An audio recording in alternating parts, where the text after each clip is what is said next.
Good evening, guys. Let's continue with periodic table.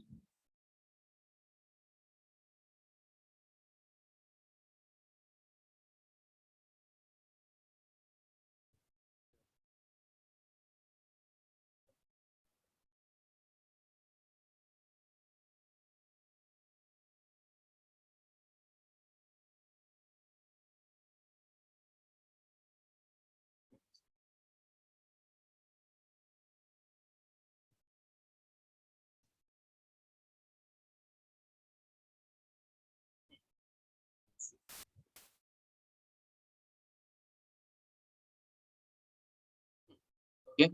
So now only two topics are remaining. One is electron gain enthalpy, and another one is electronegativity. ठीक है.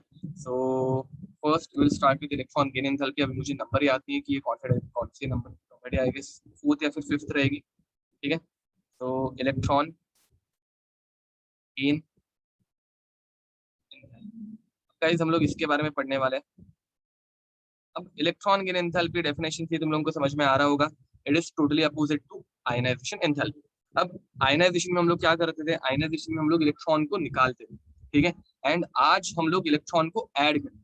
ठीक है. मतलब यहाँ पे electron gain enthalpy में हम लोग इलेक्ट्रॉन को ऐड करेंगे. So the energy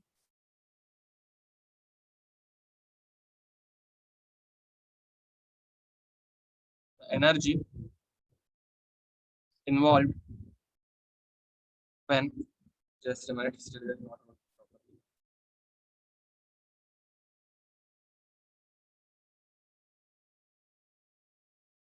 The energy involved when an electron is removed from 1 mole of isolated gaseous atom is called as electron gain enthalpy. Electron, ठीक है, जिसे हम लोग बोलते हैं ई जी. याद रखो इलेक्ट्रॉन गेन एंथैल्पी को इलेक्ट्रॉन इज रिमूव्ड लिखा क्या? Okay. When electron is added, correct बोल रहे हो. When electron is added, actually अच्छे से लिखना नहीं है तो मेरा ध्यान आधा इसके ऊपर ये कि it's not writing properly. Let me do one thing guys. मैं टैब भी क्लोज कर देता हूँ and will open fresh tab. ठीक है. आई थिंक प्रॉब्लम है.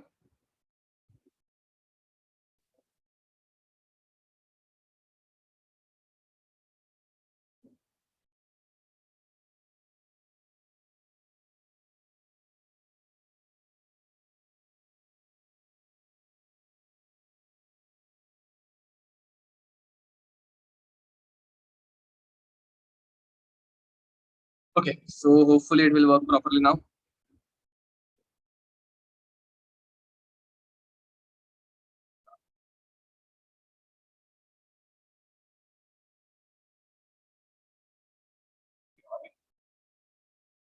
Okay, now it is working properly. So today we'll start with electron gain enthalpy. Electron gain enthalpy, and जिसे हम लोग क्या बोलने वाले हैं? तो this is called as EG. ठीक है. तो इसकी डेफिनेशन क्या है? The energy involve the energy involve when an electron is added to 1 mole of isolated gaseous atoms. ठीक है. ओके. अब गाइस तुम लोग मुझे बताओ, जब हम लोग एक इलेक्ट्रॉन रिमूव करते हैं तो एनर्जी एटम एब्सॉर्ब कर रहा था, याद है? आयनाइजेशन में एनर्जी एब्सॉर्ब, तो आयनाइजेशन को उल्टा है इलेक्ट्रॉन गेन. तो इसमें एनर्जी एब्सॉर्ब करेंगे या एनर्जी रिलीज करेंगे? Over here energy is absorbed और energy is release. What do you think? बताओ. अरे बोलो, एकदम कॉमन है. मुझे बताओ, अब मेरे पास एक एक्स एटम है जो कि गैसियस फॉर्म है. इसमें मैं एक इलेक्ट्रॉन ऐड कर रहा हूँ. अब ये इलेक्ट्रॉन जब मैं ऐड करूंगा तो ये आयनाइजेशन का कंप्लीट उल्टा है. तो over here energy is absorbed और एनर्जी इज रिलीज, करेक्ट बोल रहे हो। तो गाइस याद रखो ये आयनाइजेशन का एग्जैक्टली उल्टा है। तो आयनाइजेशन में एनर्जी एब्जॉर्ब हो रही थी, तो इलेक्ट्रॉन गेन में एनर्जी जो है वो रिलीज होती है। Over here energy is release, energy is release, ठीक है। एंड कितनी एनर्जी रिलीज होगी वो देखने के लिए हम लोग यूज करते हैं डेल्टा एच, याद है। Delta H is called as enthalpy change in energy. अब मुझे बताओ गाइस, मेरे पास 10 जूल की एनर्जी थी, उसमें से मैंने 2 जूल जूल रिलीज की। अब 2 जूल जो मैंने रिलीज की, मेरी एनर्जी 2 से कम हो गई ना, तो चेंज जो है वो पॉजिटिव आना चाहिए, नेगेटिव आना चाहिए। मैंने 2 जूल की एनर्जी बाहर रिलीज कर दी, मेरी एनर्जी कम हो रही है, तो change in energy should be positive और इट शुड बी नेगेटिव। बताओ यहाँ पे डेल्टा एच की वैल्यू, चेंज की वैल्यू प्लस रहनी चाहिए, माइनस रहनी चाहिए when energy is release. Energy कम हो रही है, डिक्रीज हो रहा है, तो चेंज की वैल्यू पॉजिटिव आनी चाहिए, नेगेटिव। तो गाइस ऑब्वियस है डिक्रीज जब होता है, एनर्जी इज रिलीज मतलब एनर्जी ऊपर से थोड़ी सी कम हो गई, नीचे आ गई, तो वो रहेगा नेगेटिव। जब ऐड होगा एनर्जी इज एब्सॉर्ब, ऐड होगी तो पॉजिटिव वैल्यू, जब रिलीज होगी एनर्जी रिलीज मतलब कम हो गई तो नेगेटिव वैल्यू। Getting it. अब यहाँ पे तुम लोगों को मैं बताने वाला हूँ subsequent,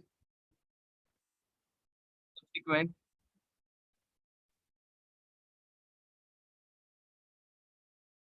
electron gain enthalpy, electron gain enthalpy. Guys subsequent मतलब क्या, तो एक के बाद एक वाला, ठीक है। तो एक ही इलेक्ट्रॉन ऐड नहीं होगा, अब एक से ज्यादा इलेक्ट्रॉन ऐड होने वाले हैं, ठीक है। तो ये जरा अच्छे से देखना। लेट्स अज्यूम मेरे पास एक एटम है, ठीक है। लेट्स अज्यूम मेरे पास एक एटम है, एंड इस एटम के अंदर 2 शेल है, ठीक है। कितने शेल है, 2 शेल है। गाइस फर्स्ट शेल के अंदर, इस एटम के फर्स्ट शेल के अंदर एक और दो ही इलेक्ट्रॉन रहते हैं, एंड सेकेंड शेल के अंदर एक, 2, 3, 4, 5 और 6 इलेक्ट्रॉन है, ठीक है। एंड तुम लोगों ने इसके अंदर एक और एक्स्ट्रा का बाहर से इलेक्ट्रॉन ऐड करने के बारे में सोचा। अब मुझे बताओ, जब बाहर से एक इलेक्ट्रॉन आएगा, जब बाहर से एक इलेक्ट्रॉन आने वाला है, तो होगा क्या, ये प्रोटॉन इस इलेक्ट्रॉन को अट्रैक्ट करेगा, ये प्रोटॉन इस इलेक्ट्रॉन को अट्रैक्ट करेगा। अब मुझे बताओ गाइस, दो चीजों के अंदर अट्रैक्शन जब होता है, तो वो दोनों चीजें अट्रैक्ट होने के बाद स्टेबल बनती है, अनस्टेबल। अट्रैक्शन अगर दो चीजों के बीच में होगा, एंड अट्रैक्शन के वजह से सिस्टम जो है अपना वो स्टेबल बनेगा या अनस्टेबल, बताओ। अट्रैक्शन की वजह से सिस्टम जो है वो स्टेबल बनेगा या अनस्टेबल। गाइस दो चीजों के बीच में अट्रैक्शन है, रिपल्शन अगर होगा, देखो अगर दो फ्रेंड्स हैं जिनके बीच में झगड़े हो गए, तो रिपेल करना स्टार्ट हो जाता है, बराबर। एंड फिर वो सिस्टम जो है वो स्टेबल बनेगा अनस्टेबल बनेगा। तो ऑब्वियसली रिपल्शन की वजह से चीजें अनस्टेबल बनती है, बट यहाँ पे अट्रैक्शन है। दो लोगों के बीच में अगर अच्छा खासा फ्रेंडशिप या फिर अच्छा खासा क्या बोलते हैं केमिस्ट्री है, ठीक है, तो वो स्टेबल रहेंगे, करेक्ट। तो यहाँ पे गाइस सेम वे, पहले इन दोनों के बीच में अट्रैक्शन हो रहा था, एंड अभी अट्रैक्शन जब हो रहा था, तो सिस्टम जो है वो स्टेबल बन रहा था। सिस्टम क्या हो रहा था, स्टेबल बन रहा था, 1 2 3 4 5 6 और 7, ठीक है। Now in this first step, system जो है अट्रैक्शन होने की वजह से स्टेबल बन रहा था, ठीक है। तो फोर्स ऑफ अट्रैक्शन था यहाँ पे, फोर्स ऑफ अट्रैक्शन, तो हम लोग बोल सकते हैं सिस्टम जो है वो स्टेबल बन रहा है। अब मुझे बताओ, स्टेबिलिटी जब आती है, तो एनर्जी, फोर्स ऑफ अट्रैक्शन है यहाँ पे, ठीक है, फोर्स ऑफ अट्रैक्शन या फिर अट्रैक्शन लिख देते हैं, सिर्फ अट्रैक्शन था यहाँ पे। एंड जब कभी अट्रैक्शन होगा, तो सिस्टम जो है वो स्टेबल बनेगा। अब मुझे बताओ गाइस, जब स्टेबिलिटी बढ़ती है, तो एनर्जी भी बढ़ेगी या एनर्जी कम होती है। When system becomes stable, energy increases और एनर्जी डिक्रीजेस, ऋतुजा करेक्ट बोल रहे हो, एनर्जी डिक्रीजेस, करेक्ट। तो यहाँ पे स्टेबिलिटी जब आती है तो एनर्जी डिक्रीज होती है, एनर्जी डिक्रीजेस, ये मैंने तुम लोगों को पहले भी एक्सप्लेन किया है ना गाइस। तो यहाँ पे एनर्जी डिक्रीज हो गई, एंड एनर्जी जब कम हो रही है, तो मुझे बताओ चेंज इन एंथैल्पी मतलब चेंज इन एनर्जी, वो पॉजिटिव रहेगा या नेगेटिव रहेगा। एनर्जी अगर कम हो रही है, तो एनर्जी का चेंज पॉजिटिव रहेगा या नेगेटिव रहेगा, बताओ। एनर्जी का चेंज यहाँ पे ऑब्वियसली कम हो रहा है तो नेगेटिव आएगा। अब गाइस इसके बाद, ये इतना करने के बाद हुआ क्या, हमारे एटम के अंदर एक एक्स्ट्रा का इलेक्ट्रॉन आ गया, एंड एक्स्ट्रा का इलेक्ट्रॉन जब किसी चीज के अंदर ऐड होता है, तो उस चीज के ऊपर कौन सा चार्ज आता है, बताओ। एक्स्ट्रा का इलेक्ट्रॉन ऐड होने के बाद मेरे एटम के ऊपर कौन सा चार्ज आएगा अभी? ऑब्वियसली करेक्ट बोल रहे हो, नेगेटिव चार्ज आएगा। अब गाइस नेगेटिव चार्ज आने के बाद तुम लोग इसमें सेकंड इलेक्ट्रॉन ऐड कर रहे हो। क्या कर रहे हो? तुम लोग इसके अंदर सेकंड इलेक्ट्रॉन ऐड कर रहे हो। अब मुझे बताओ, नेगेटिव चार्ज के अंदर तुम लोग जब और एक नेगेटिव चार्ज ऐड करने जाओगे, इनके बीच में अट्रैक्शन होगा या इनके बीच में रिपल्शन होगा? तुम लोग ये सेकंड इलेक्ट्रॉन ऐड करने की कोशिश कर रहे हो। अब मुझे बताओ, इनके बीच में अट्रैक्शन होगा या इनके बीच में रिपल्शन होगा? Obviously now repulsion is there. तो गाइस ये नेगेटिव चार्ज इस इलेक्ट्रॉन को रिपेल करेगा, ये नेगेटिव चार्ज इस इलेक्ट्रॉन को रिपेल करेगा।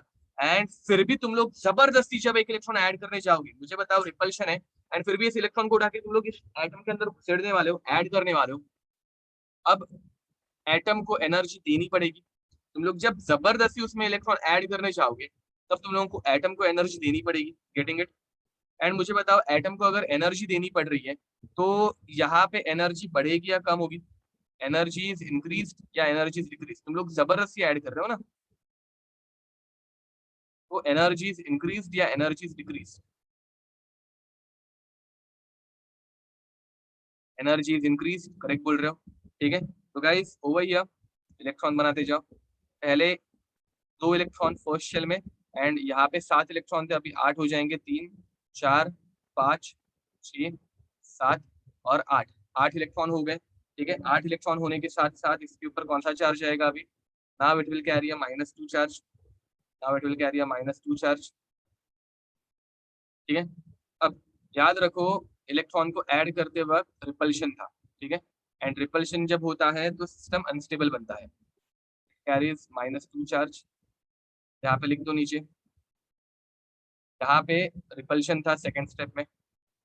जब रिपल्शन होगा तो सिस्टम अनस्टेबल बनेगा, एंड अनस्टेबल जब रहता है तो एनर्जी बढ़ते जाती है, एनर्जी इंक्रीजेस। एंड एनर्जी जब बढ़ेगी तो delta H is positive, delta H is positive. ठीक है, तो गाइस ये तुम लोगों को समझ में आ रहा है क्या? फर्स्ट इलेक्ट्रॉन गेन एंथैल्पी जो है वो नेगेटिव रहेगी, बट सेकंड सेकंड के बाद अभी भी नेगेटिव चार्ज है ना गाइस, तो तीसरा इलेक्ट्रॉन और एक अगर ऐड करने जाओगे तो वापस रिपल्शन ही होगा। तो सेकंड, थर्ड, फोर्थ, ये जो है वो हमेशा पॉजिटिव रहने वाली है। यहाँ पे लिख दो गाइस, ये बहुत इंपॉर्टेंट है, नोट। फर्स्ट इलेक्ट्रॉन की एंथैल्पी जो रहती है वो रहती है negative, almost always, almost always. इसमें भी एक्सेप्शन है। ठीक है, इसके एक्सेप्शन में तुम लोगों को बाद में बताऊंगा। ठीक है, यस ऋतुजा करेक्ट बोल रहे हो। अब सेकंड, थर्ड या फिर उसके बाद वाली कोई भी इलेक्ट्रॉन की एंथैल्पी जो रहती है, उसके बाद वाली कोई भी इलेक्ट्रॉन की एंथैल्पी जो रहती है वो रहती है पॉजिटिव ऑलवेज। ठीक है, एंड ओवरऑल इलेक्ट्रॉन की एंथैल्पी, अब ओवरऑल का मीनिंग क्या है वो तुम लोगों को पता चल जाएगा, but overall electron gain enthalpy जो रहती है वो हमेशा पॉजिटिव ही रहती है, ऑलवेज। गाइस तुम लोगों को और थोड़े से कंसेप्चुअल क्वेश्चन में पूछने वाला हूँ। मुझे बताओ, फर्स्ट इलेक्ट्रॉन की एंथैल्पी नेगेटिव है, मतलब एनर्जी कम हो रही है। एनर्जी कम हो रही है मतलब एनर्जी एब्जॉर्ब या एनर्जी रिलीज? एनर्जी कम हो रही है तो एनर्जी इज एब्जॉर्ब या एनर्जी रिलीज? बताओ जरा। फर्स्ट इलेक्ट्रॉन की एंथैल्पी में एनर्जी नेगेटिव है, एनर्जी रिलीज। एंड मुझे बताओ, एनर्जी जब रिलीज करेंगे, कम हो गई ना, तो रिलीज की मैंने एनर्जी। एनर्जी जब रिलीज होती है तो एक्सोथर्मिक या एंडोथर्मिक? एनर्जी जब रिलीज होती है तो एक्सोथर्मिक या endothermic? Perfect, exothermic, very nice. And मुझे बताओ, सेकंड, थर्ड, फोर्थ, इसमें एनर्जी पॉजिटिव है, मतलब एनर्जी एब्जॉर्ब हो रही है। तो एब्जॉर्ब हो रही है तो उस प्रोसेस को हम लोग क्या बोलते हैं? एंडोथर्मिक। अरे कुछ समझा?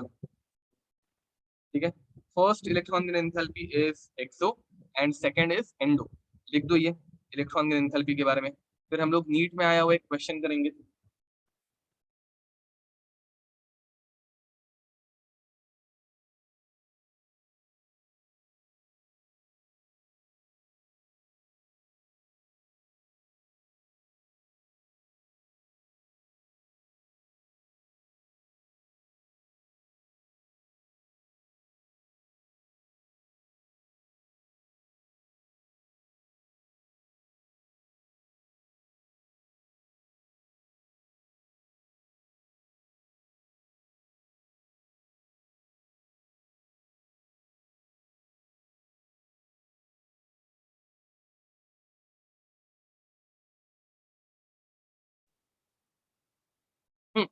ओके गाइस, हो गया लिख के? We move ahead now.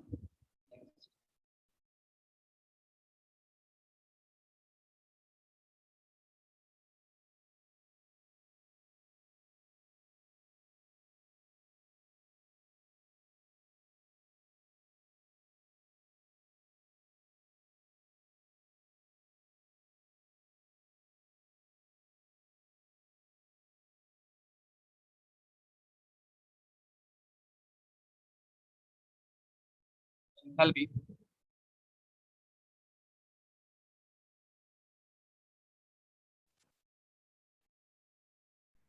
Okay guys, I think I got disconnected, sorry. तो फर्स्ट इलेक्ट्रॉन की एंथैल्पी ऑफ ऑक्सीजन, क्वेश्चन दिख रहा है?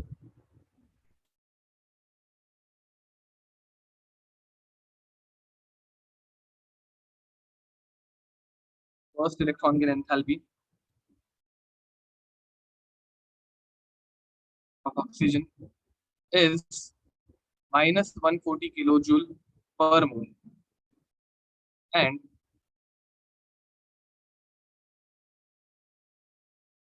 subsequent, या फिर डायरेक्ट लिख देते हैं, and second electron gain in is plus 740 kilojoule per mole. Calculate energy, calculate energy required to form, calculate energy required to form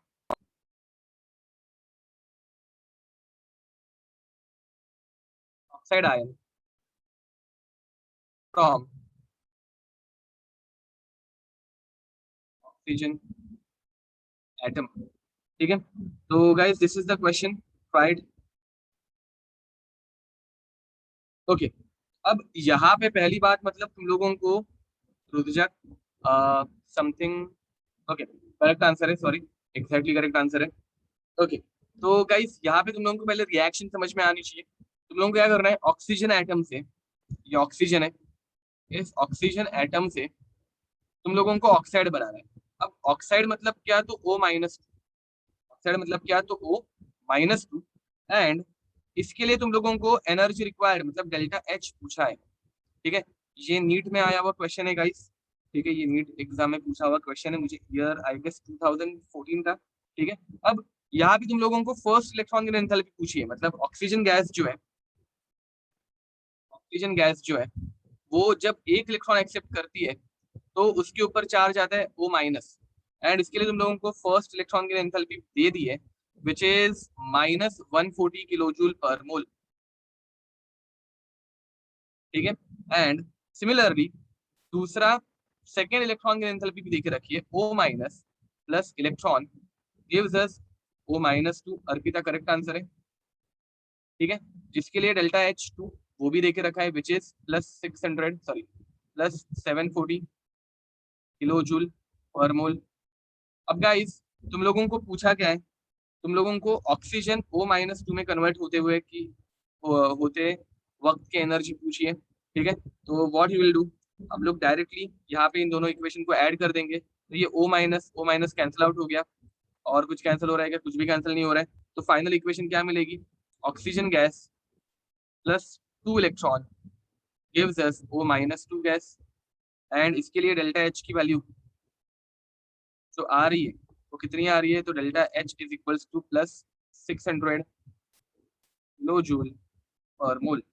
that's it, Chetan correct answer है। Question समझ में आ रहा है क्या? देखो क्वेश्चन समझ में आ रहा है, बहुत सिंपल है ये, ठीक है? अब गाइस याद रखो, इलेक्ट्रॉन की एंथैल्पी को ही एक जमाने में इलेक्ट्रॉन एफिनिटी पूछते बोलते थे, ठीक है? इलेक्ट्रॉन की एंथैल्पी को ही एक जमाने में इलेक्ट्रॉन एफिनिटी बोलते थे, इलेक्ट्रॉन एफिनिटी। अभी इसके ऊपर क्वेश्चन तो आते नहीं है, बट अगर इलेक्ट्रॉन एफिनिटी पूछा तो it is nothing but negative of electron gain enthalpy, ठीक है, it is negative of electron gain enthalpy. इतना याद रखना सिर्फ कि इलेक्ट्रॉन गेन एंथैल्पी अगर तुम लोगों को -40 दी है तो इलेक्ट्रॉन एफिनिटी कितना हो जाएगा, इलेक्ट्रॉन एफिनिटी बन जाएगी +140। ठीक है, ये पुरानी डेफिनेशन है जो आजकल यूज नहीं की जाती, बट अगर इसके ऊपर तुम लोगों को क्वेश्चन दिखे तो it is just simply negative of electron gain enthalpy. Electron affinity is nothing but negative of electron gain enthalpy. ठीक है, चलो तो अब आगे बढ़े। Factors affecting electron gain enthalpy.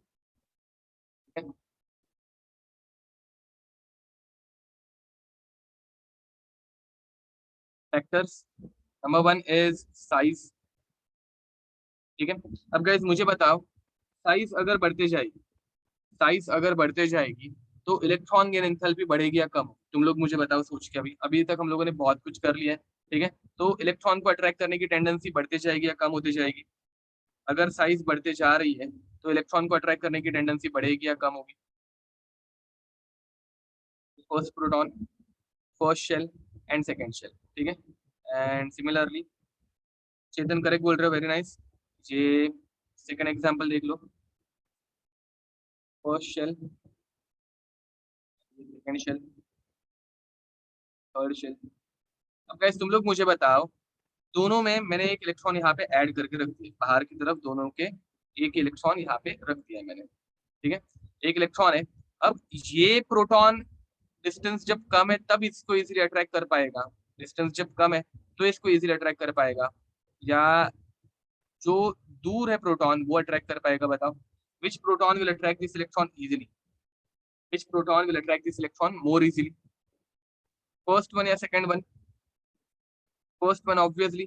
तो गाइस स्मॉल साइज जब रहती है तो इलेक्ट्रॉन इजीली एंटर कर पाएगा, बट बड़ी साइज अगर हो गई तो इलेक्ट्रॉन इजीली अट्रैक्ट नहीं हो पाएगा। तो electron gain enthalpy is inversely proportional to size. छोटी साइज होगी तो इलेक्ट्रॉन गेन एंथैल्पी की वैल्यू ज्यादा, एंड बड़ी साइज होगी तो इलेक्ट्रॉन गेन एंथैल्पी की वैल्यू कम। कोई शक? ये समझ में आ रहा है? अब सेकंड, इफेक्टिव न्यूक्लियर चार्ज। इतना लिखने के बदले डायरेक्ट जेड इफेक्टिव लिख देते हैं। अब गाइस तुम लोग मुझे बताओ, इफेक्टिव न्यूक्लियर चार्ज अगर ज्यादा होगा तो इलेक्ट्रॉन को हम लोग इजीली अट्रैक्ट कर पाएंगे, या न्यूक्लियर चार्ज कम होगा तो? Effective nuclear charge and electron gain enthalpy both are directly proportional या इनवर्सली प्रोपोर्शनल? तो electron gain enthalpy is directly proportional to Z effective, obviously. बराबर, डायरेक्टली ऋतुजा करेक्ट बोल रहे हो। याद रखो, अगर पॉजिटिव चार्ज बढ़ते जाएगा तो हम लोग इलेक्ट्रॉन को बाहर से इजीली अंदर ऐड कर पाएंगे, पर अगर पॉजिटिव चार्ज छोटा होगा तो हम लोग इलेक्ट्रॉन को इजीली अंदर ऐड नहीं कर पाएंगे। ठीक है, एंड थर्ड पॉइंट, मैं ये अभी ज्यादा एक्सप्लेनेशन दे रहा नहीं हूँ because through out this chapter size, effective nuclear charge हम लोगों ने बार बार पढ़ा है। ठीक है, तो अभी तक तुम लोगों को ये सारी चीजें पता हो गई होगी आई गेस। ठीक है, फिर भी किसी को डाउट होगा तो definitely you can ask me. ठीक है, अब यहाँ पे इलेक्ट्रॉनिक कॉन्फ़िगरेशन,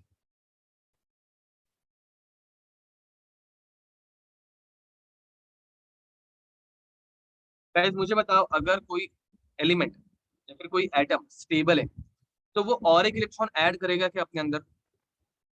अगर कोई एक एटम एलिमेंट स्टेबल है तो वो और एक इलेक्ट्रॉन ऐड करेगा क्या अपने अंदर? बिल्कुल नहीं करेगा। ठीक है, तो electron gain enthalpy value, electron gain enthalpy value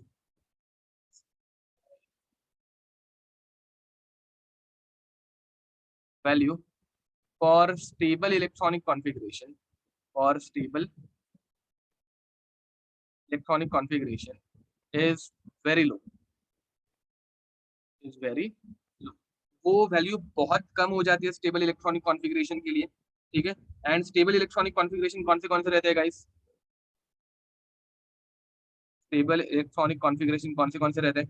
एक रहता है NS2, दूसरा रहता है NP3, तीसरा रहता है NP6, देन उसके बाद आता है N-1 T5, एंड उसके बाद आता है N-1 T10। याद है? स्टेबल मीन्स, स्टेबल मतलब ये स्टेबल इलेक्ट्रॉनिक कॉन्फ़िगरेशन, ये इन्हें हम लोग बोलते हैं stable electronic configuration. NS2, NP3, NP6 etcetera etcetera. ठीक है, तो गाइस ये फैक्टर है जो कि इलेक्ट्रॉन एंथैल्पी को अफेक्ट कर सकते हैं। ठीक है, अब ये कैसे अफेक्ट करते हैं और उसका ट्रेंड कैसे होता है वो हम लोग देखने वाले हैं। तो शुड वी स्टार्ट करें? तो trend in periodic table, trend in periodic table. अब ट्रेंड गाइस तुम लोगों को याद होगा तो दो टाइप के रहते हैं, ठीक है। एक रहता है left to right, again electron की एंथैल्पी ये एक्सेप्शन से ही भरा पड़ा है। तो और दूसरा रहता है टॉप टू बॉटम, ठीक है। एक रहता है लेफ्ट टू राइट और दूसरा रहता है टॉप टू बॉटम। में लिखने के लिए थोड़ा टाइम दे दूंगा बाद में। पहले मुझे बताओ लेफ्ट टू राइट में जेड इफेक्टिव क्या होता है? तो गाइस लेफ्ट टू राइट में जेड इफेक्टिव इंक्रीजेस, एंड उसी बदले हमारे नंबर ऑफ शेल्स क्या होता है? Number of shells remains constant, अगर याद होगा, ठीक है।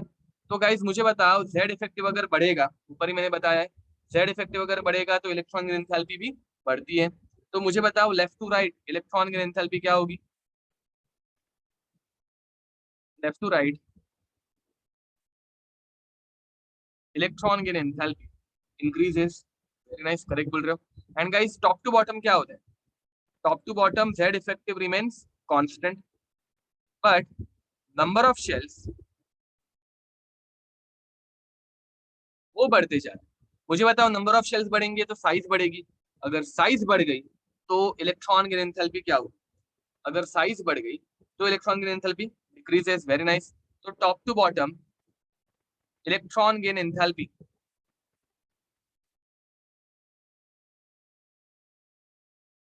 डिक्रीजेस, कोई शक? इधर तक फॉलो हो रहा है क्या? अब हम लोग कुछ क्वेश्चन करेंगे, ठीक है। तो क्वेश्चंस के ऊपर डायरेक्ट जाऊं मैं, चलेगा? क्वेश्चंस के ऊपर मैं डायरेक्ट चला जाऊं?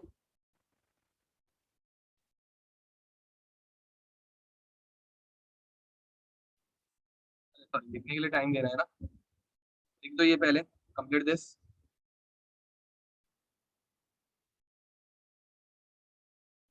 लिख के हो जाए तो मुझे मैसेज कर देना।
ओके, तो लिख के हो गया होगा गाइस, आगे बढ़ते हैं। नाउ नेक्स्ट,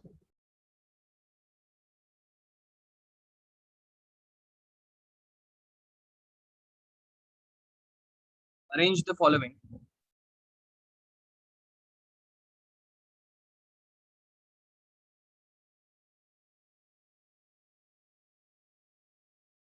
इन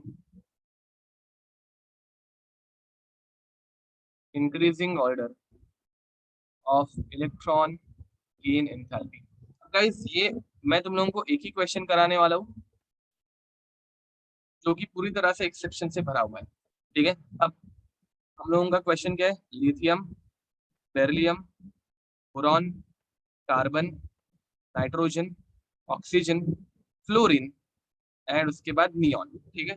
अब अगर तुम लोगों को याद होगा तो लिथियम की इलेक्ट्रॉनिक कॉन्फ़िगरेशन क्या हो जाती है? 1s2 2s1। तो सब में 1s2 कॉमन है गाइस, मैं 1s2 बाहर निकाल रहा हूँ, एंड यहाँ पे हो जाता है 2s1, यहाँ पे हो जाता है 2s2, यहाँ पे हो जाता है 2s2 2p1, 2s2 2p2, 2s2 2p3, 2s2 2p5 2s2 sorry 2p5 नहीं, यहाँ पे 2p4 2s2 2p5 and 2s2। अब मुझे बताओ गाइस कौन कौन स्टेबल है, कौन कौन स्टेबल है। Beryllium is stable, beryllium is stable. मैं इनके नीचे स्टेबल लिख देता हूँ छोटे अक्षर में, because this is fully filled. समझ में आ रहा होगा। This is half filled 2p3 half filled, तो even this one is stable. और कौन स्टेबल है, तो नियॉन, करेक्ट बोल रहे हो, इवन नियॉन इज स्टेबल। ये तो नोबल गैस है, फुल्ली फिल्ड। ठीक है। अब गाइस मुझे बताओ जो स्टेबल है इनकी इलेक्ट्रॉन की एंथैल्पी सबसे ज्यादा रहेगी या सबसे कम रहेगी। जो स्टेबल है उनके लिए इलेक्ट्रॉन की एंथैल्पी सबसे ज्यादा या सबसे कम। तो जो स्टेबल है उनके लिए सबसे लो रहेगी। वेरी नाइस, करेक्ट बोल रहे हो। याद रखो stable elements have lowest electron gain enthalpy, very low electron gain enthalpy. ठीक है, इलेक्ट्रॉन गेन एंथैल्पी। ठीक है, तो they have very low electron gain enthalpy. अब सबसे ज्यादा स्टेबल कौन है गाइस, नियॉन है। तो नियॉन की इलेक्ट्रॉन गेन एंथैल्पी सबसे कम रहेगी। अब सेकंड नंबर पे कौन आएगा, नाइट्रोजन। एंड फिर थर्ड नंबर पे कौन आएगा, बेरिलियम। देखो ये समझ में आया क्या पहले, इज दिस क्लियर। ये ऑर्डर तुम लोगों को समझ में आ रही है। जो सबसे ज्यादा स्टेबल है उसकी इलेक्ट्रॉन की एंथैल्पी सबसे कम, फिर नाइट्रोजन एंड फिर बेरिलियम। ठीक है। अब गाइस तुम लोग इसमें बहुत सारे डाउट निकाल सकते हो कि सर बेरिलियम क्यों नहीं पहले आया, नाइट्रोजन ही क्यों आया। ठीक है, बट ये ऑब्जर्व्ड वैल्यूज है, हम लोगों ने इनकी वैल्यूज कैलकुलेट की एंड फिर हम लोग ये इस पे से मतलब बोलते हैं ना एक्सपेरिमेंटली हम लोगों ने ये सारी वैल्यूज कैलकुलेट की एंड अभी हम लोग इसका रीजन देने की कोशिश कर रहे हैं। तो तुम लोगों को इसमें डाउट बहुत सारे आ सकते हैं कि कुछ लोगों को डाउट आएगा कि यार बेरिलियम पहले आना चाहिए था, नाइट्रोजन बाद में आना चाहिए था। ठीक है, हो सकता था, बट नेचर में जब हम लोग देखते हैं तो नाइट्रोजन पहले आता है। ठीक है, तो हम लोग ज्यादा से ज्यादा इसका एक्सप्लेनेशन देने की कोशिश करते हैं, but still inorganic chemistry is full of exception. तो हम लोग सिर्फ एक स्पेसिफिक रीजन निकालने की कोशिश करें। अब बेरिलियम के बाद कौन आएगा गाइस। अब याद रखो लेफ्ट टू राइट ये वैल्यू क्या होते जाती है, बढ़ते जाती है। तो हम लोगों ने देखा सबसे कम नियॉन, नाइट्रोजन और बेरिलियम की है। उसके बाद अब वैल्यू कम किसकी रहनी चाहिए, लिथियम की रहनी चाहिए थी। Getting it. ये तीनों के तीनों स्टेबल है। इनका रीजन क्या है, why they have low electron gain enthalpy, because they are stable. ठीक है। अब गाइस इसके बाद वैल्यू किसकी आनी चाहिए थी, लिथियम आना चाहिए, बिकॉज लेफ्ट टू राइट ये वैल्यू कम होती जाती है ना। तो लेफ्ट टू राइट अगर कम होती जाती है तो लिथियम इसके बाद सबसे छोटा आना चाहिए, बट ऐसा नहीं होता। ऐसा ना होते हुए यहाँ पे आ जाता है बोरॉन एंड बोरॉन के बाद आता है लिथियम। ये हम लोग अलग से करेंगे that why lithium has higher electron gain enthalpy, but boron पहले आता है, उसके बाद लिथियम आता है एंड फिर बोरॉन, लिथियम के बाद फिर कार्बन, ऑक्सीजन एंड फ्लोरीन। उसके बाद एक्सेप्शंस नहीं है, बट गाइस अगर तुम लोग देखोगे this is full of exceptions. ठीक है, कार्बन, ऑक्सीजन, फ्लोरीन ये तीन ही यहाँ पे फॉलो कर रहे हैं इज्जत से कि भाई लेफ्ट टू राइट ये ट्रेंड बढ़ते जा रहे हैं, बाकी कोई भी ट्रेंड फॉलो नहीं कर रहे हैं। तो एक क्वेश्चन लिख देता है।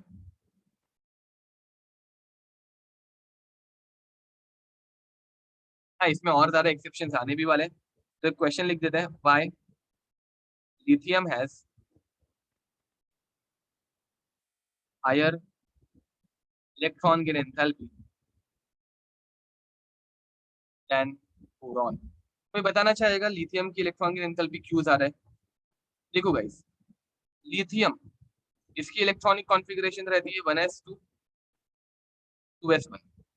इसके अंदर जब मैं एक इलेक्ट्रॉन ऐड करूंगा तो इलेक्ट्रॉन ऐड करते ही ये बन जाएगा Li-। अब मुझे बताओ जैसे ही मैंने एक इलेक्ट्रॉन ऐड किया इसकी इलेक्ट्रॉनिक कॉन्फ़िगरेशन क्या बनी, 1s2 2s2। मुझे बताओ ये 2s2 जो है वो तुम लोगों को स्टेबल दिख रहा है क्या, ये 2s2 जो है वो तुम लोगों को स्टेबल दिख रहा है क्या, अरे बोलो। 2s2 is it stable, yes it is stable. तो गाइस तुम लोग एक जगह पे काम कर रहे हो जहाँ पे तुम लोगों का पर एनम पैकेज है 5 lakhs। दूसरे कंपनी ने तुम लोगों को अप्रोच किया एंड उस कंपनी में तुम लोगों को पैकेज मिल रहा है 10 लाख पर एनम। मुझे बताओ तुम लोग इजीली स्विच करोगे कि नहीं करोगे, डेफिनेटली तुम लोग इजीली स्विच करोगे। तो सिमिलरली लिथियम पहले अनस्टेबल था, बट अनस्टेबल में से वो स्टेबल बनने वाला था, इसलिए वो इजीली इलेक्ट्रॉन गेन करेगा, and that's why lithium has higher electron gain enthalpy. Bhavna है पहुंची? वो अनस्टेबल से स्टेबल बनने वाला है, इसलिए वो इजीली इलेक्ट्रॉन एक्सेप्ट करेगा, and that's why lithium has higher electron gain enthalpy. कोई शक?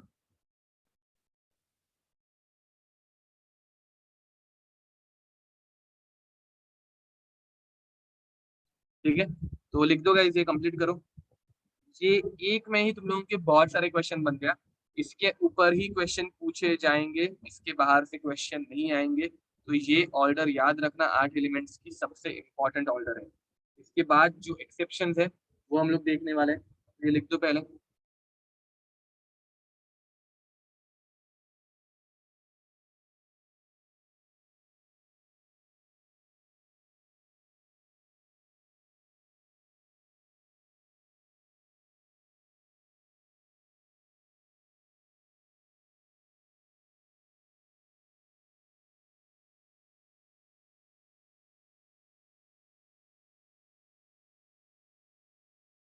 ओके, अब एक्सेप्शन देखे guys. Now in case of exceptions,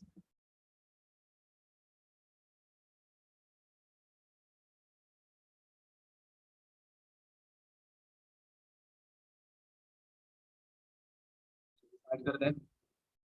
तो इन केस ऑफ एक्सेप्शन, सबसे पहला एक्सेप्शन आता है,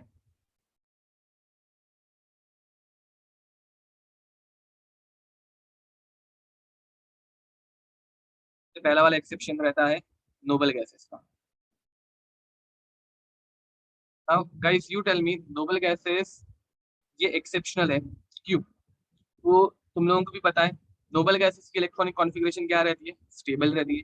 स्टेबल से अगर तुम लोग अनस्टेबल में लेके जाओगे तो उसको अच्छा लगेगा क्या? बिल्कुल नहीं। नोबल गैसेस की इलेक्ट्रॉनिक कॉन्फ़िगरेशन क्या रहती है? इनकी इलेक्ट्रॉनिक कॉन्फ़िगरेशन रहती है NH2 NP6। इसमें अगर तुम लोग इलेक्ट्रॉन ऐड करोगे तो इलेक्ट्रॉन ऐड करने के बाद ये क्या बन जाएगा? ये बन जाएंगे noble gas in negative charge, noble gas with negative charge.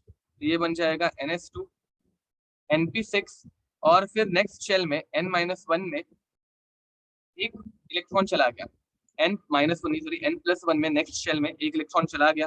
तो ये पहले स्टेबल था, ये स्टेबल से तुम लोग इसको अनस्टेबल कर रहे हो, ये खुश रहेगा क्या? ये बिल्कुल खुश नहीं रहेगा। समझ में आ रहा है? ठीक है, तो अब इसका रीजन लिख दो, that noble gases has positive electron gain enthalpy. ठीक है, फर्स्ट इलेक्ट्रॉन में ही वो पॉजिटिव इलेक्ट्रॉन गेन एंथैल्पी दिखाते हैं, as they have they have stable electronic configuration and do not accept electron easily। ठीक है, तो बस this is the reason, nothing else. अब second is exceptional behaviour of period 3 element.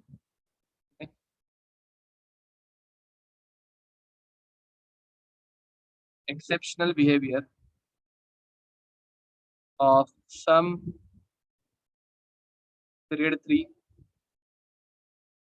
Elements. Okay, तो guys ये behaviour जो है वो ग्रुप 14 से ही दिखना स्टार्ट हो जाता है। ठीक है, 14 15 16 एंड 17, बट हम लोग ज्यादा करके 16 एंड 17 के एग्जांपल देखते हैं, बट ये 14 से स्टार्ट हो जाता है। तो carbon silicon hydrogen phosphorus oxygen sulphur and chlorine and fluorine, sorry fluorine and chlorine. ठीक है, तो मैं एक्सप्लेनेशन देते वक्त फ्लोरीन और क्लोरीन का एक्सप्लेनेशन दे रहा हूँ। अब गाइस तुम लोग मुझे बताओ, फ्लोरीन इसके आउटर मोस्ट में कितने इलेक्ट्रॉन रहते हैं? 7। एंड इसके पास टोटल कितने इलेक्ट्रॉन रहते हैं? 9। तो there are total 2 shell, first shell and second shell. ठीक है, अब यहाँ पे तुम लोगों को टोटल 9 इलेक्ट्रॉन फिट करना है, तो फिट करते चलो। 1 2 3 4 5 6 7 8 और 9। ठीक है, ये 9 इलेक्ट्रॉन हो गए। एंड क्लोरीन, क्लोरीन का अगर एग्जांपल लेने जाओ तो क्लोरीन के आउटर मोस्ट में कितने शेल रहता है? तो क्लोरीन के अंदर टोटल 3 शेल रहता है, 1, 2 एंड 3। ठीक है, अब इसके पास फर्स्ट शेल में 2 इलेक्ट्रॉन, 1 2, सेकंड में 1 2 3 4 5 6 7 8, एंड लास्ट वाले में 1 2 3 4 5 6 और 7। ठीक है, अब गाइस जब हम लोग बाहर से एक इलेक्ट्रॉन ऐड करने की कोशिश करते हैं, बाहर से एक और एक इलेक्ट्रॉन ऐड करने की हम लोग जब कोशिश करते हैं, मुझे बताओ इलेक्ट्रॉन कहाँ पे इजीली ऐड होना चाहिए? अब जरा अच्छे से सोचना, देखो यहाँ पे हो रहा क्या है, इलेक्ट्रॉन बहुत टाइटली पैक्ड है। एक्स्ट्रा के इलेक्ट्रॉन हम लोग जब ऐड करने जाएंगे तो बिकॉज ऑफ स्मॉल साइज, ये बाकी के इलेक्ट्रॉन्स जो है ना गाइस, वो इसे रिपेल करेंगे। वो बोलेंगे भाई इधर हम लोगों को रहने के लिए जगह नहीं है, तू एक्स्ट्रा का किधर आएगा, आ रहा है। Are you getting it? ये फ्लोरीन के जो इलेक्ट्रॉन्स है वो बाकी एक्स्ट्रा आने वाले इलेक्ट्रॉन को रिपेल करेंगे। और क्यों रिपेल कर रहे हैं? बिकॉज साइज बहुत छोटी है, उनको ही रहने के लिए वहां पे स्पेस नहीं है, तो एक्स्ट्रा के इलेक्ट्रॉन कहाँ पे अकोमोडेट करेंगे? Getting it? एंड ये वाला इलेक्ट्रॉन यहाँ पे इजिली ऐड हो जाएगा because there is plenty of space. तो इन केस ऑफ, यहाँ पे लिख दो, in case of fluorine, case of fluorine due to small size, due to small size, inter electronic repulsion, inter electronic repulsion increases, therefore electron gain enthalpy decreases। Guys याद रखो हम लोगों ने पहले क्या पढ़ा था, अगर छोटी साइज होगी तो ये प्रोटॉन इलेक्ट्रॉन को झुक करके अट्रैक्ट करता है एंड इलेक्ट्रॉन गेन एंथैल्पी ज्यादा रहती है। बट फ्लोरीन के केस में ये थोड़ा उल्टा हो जाता है एंड फ्लोरीन की इलेक्ट्रॉन गेन एंथैल्पी जो है वो क्लोरीन के कंपैरिजन में छोटी हो जाती है। ठीक है, तो ये एक्सेप्शनल बिहेवियर याद रखना। ग्रुप 17 के लिए लिख दो, ग्रुप 17 के लिए fluorine, chlorine, bromine and iodine. हम लोगों को एक्सपेक्टेड क्या था, फ्लोरीन की इलेक्ट्रॉन की एंथैल्पी सबसे ज्यादा होगी और आयोडीन की सबसे कम। This was expected by us.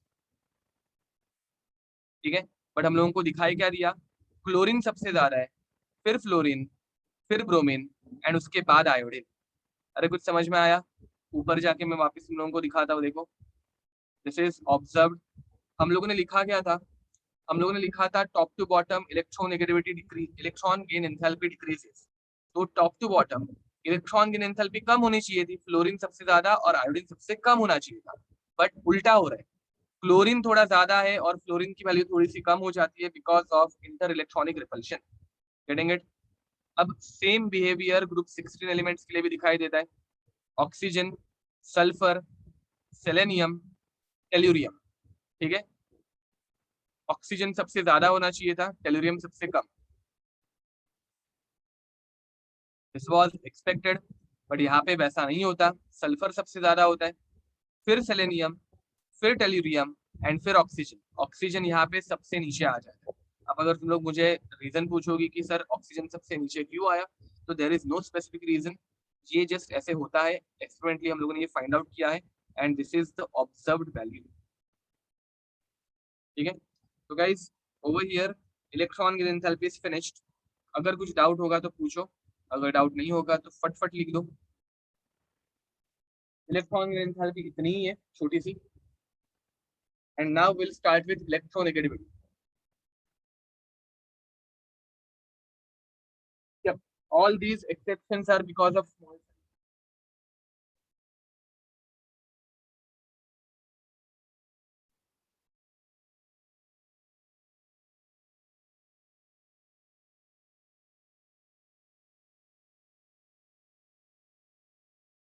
Now only electronegativity is the topic which is left.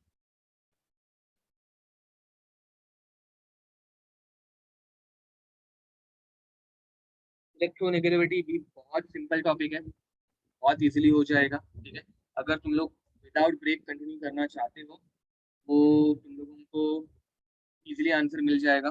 My voice is not coming, hello am I audible? क्या बोल रहा था मैं, by the way easily answer गलती से बोल दिया मैंने। हाँ, तो अगर तुम लोग विदाउट ब्रेक कंटिन्यू करना चाहो तो तुम लोगों को मैं जल्दी छोड़ पाऊंगा, ठीक है?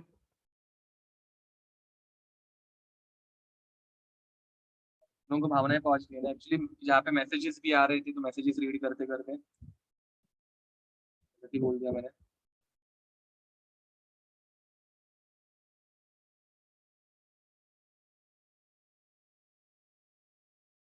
जल्दी मतलब कब? दैट आई कांट डिफाइन, मतलब वो जैसे होगा वैसे, बट डेफिनेटली जल्दी होगा।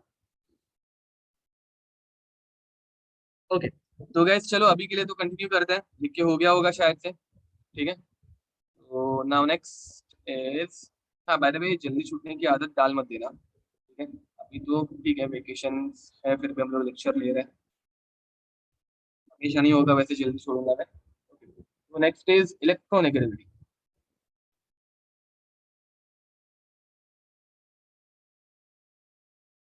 Electronegativity is defined as the ability of an atom, the ability of an atom to attract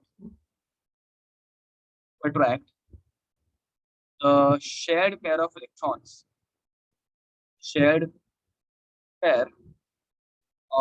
electrons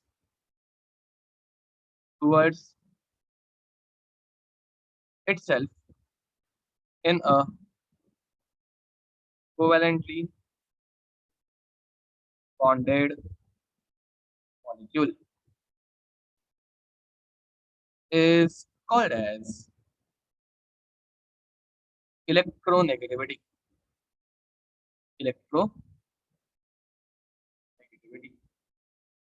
okay, अब गाइस ये कंसेप्ट बहुत सिंपल है, पहले ये कंसेप्ट समझ लेते हैं, ठीक है? एंड उसके बाद हम लोग कंटिन्यू करेंगे। अब पहली बात, इलेक्ट्रोनेगेटिविटी मतलब क्या? अगर मैं एक सिंपल एग्जांपल लूं एचएफ का, हाइड्रोजन फ्लोराइड। अब ये जो एचएफ है, ये मॉलिक्यूल रहता है कोवेलेंटली बॉन्डेड। अब कोवेलेंट बॉन्ड में इलेक्ट्रॉन की शेयरिंग होती है। मुझे बताओ गाइस, जब हम लोग कोई चीज शेयर कर रहे हैं तो वो चीज कहाँ पे प्रेजेंट रहनी चाहिए? वो चीज एग्जैक्टली बीच में प्रेजेंट रहनी चाहिए, करेक्ट और रॉन्ग? वो चीज यहाँ पे ऐसे एग्जैक्टली बीच में प्रेजेंट रहनी चाहिए। इलेक्ट्रॉन शेयर हो रहा है ना, तो ये शेयर्ड इलेक्ट्रॉन है, शेयर्ड इलेक्ट्रॉन है जो एग्जैक्टली बीच में प्रेजेंट रहने चाहिए। बट गाइस ऐसे होता नहीं है। हाइड्रोजन बेचारा छोटा सा एटम, इसके पास सिर्फ एक ही प्रोटॉन रहता है। फ्लोरीन, वो एक अच्छा खासा तगड़ा एटम जिसके पास 9 प्रोटॉन्स है। मुझे बताओ गाइस, एक प्रोटॉन इलेक्ट्रॉन को इजीली अट्रैक्ट कर पाएगा या 9 प्रोटॉन इलेक्ट्रॉन को इजीली अट्रैक्ट कर पाएंगे? What do you think? एक प्रोटॉन इलेक्ट्रॉन्स को इजीली अट्रैक्ट कर पाएगा? No, obviously 9 proton can attract electrons quite easily. तो ये सारे के सारे इलेक्ट्रॉन फ्लोरीन की तरफ ट्रांसफर हो जाते हैं, ठीक है? ये सारे के सारे इलेक्ट्रॉन फ्लोरीन की तरफ ट्रांसफर हो जाता है। एंड हम लोगों को ऐसे कुछ सिनेरियो मिलता है, हाइड्रोजन फ्लोराइड, एंड दोनों इलेक्ट्रॉन्स जो है वो फ्लोरीन की तरफ ट्रांसफर हो गए। अब मुझे बताओ गाइस, फ्लोरीन की तरफ इलेक्ट्रॉन चले गए, मतलब फ्लोरीन की तरफ कौन सा चार्ज गया? तो फ्लोरीन की तरफ नेगेटिव चार्ज गया, फ्लोरीन की तरफ नेगेटिव चार्ज गया। एंड हाइड्रोजन से नेगेटिव चार्ज दूर हुआ तो ये इसके ऊपर पॉजिटिव चार्ज आया, ठीक है? एंड ये हम लोग डेल्टा प्लस और डेल्टा माइनस लिख रहे हैं, डेल्टा मतलब अ स्मॉल वैल्यू, ठीक है? तो थोड़ा सा नेगेटिव चार्ज फ्लोरीन की तरफ चला गया, एंड थोड़ा सा पॉजिटिव चार्ज हाइड्रोजन के ऊपर जनरेट हो गया। इधर तक किसी को भी कुछ भी problem?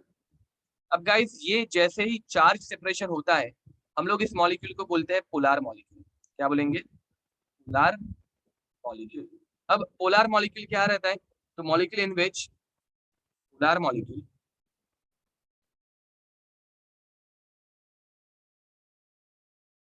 polar molecule is nothing but molecule in which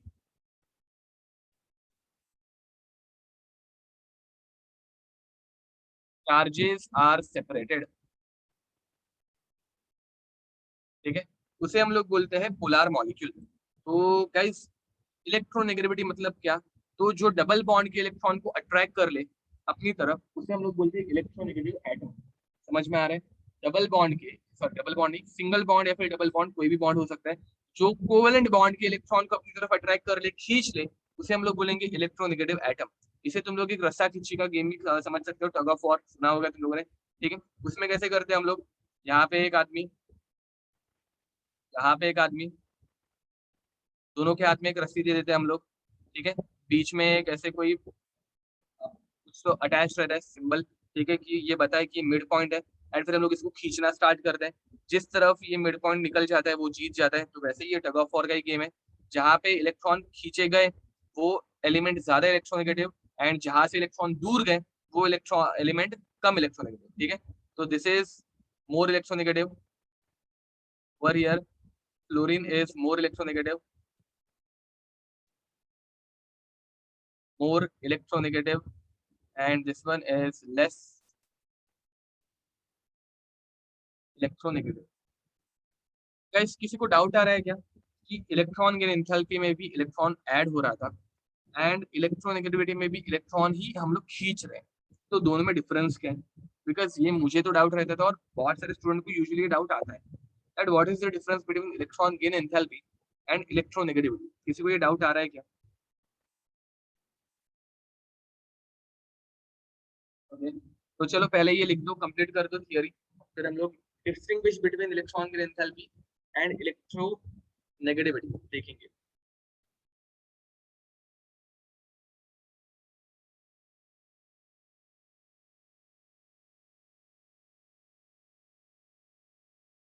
लिख हो जाए तो बता देना गाइस।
यस गाइस, तो आगे बढ़ते हैं।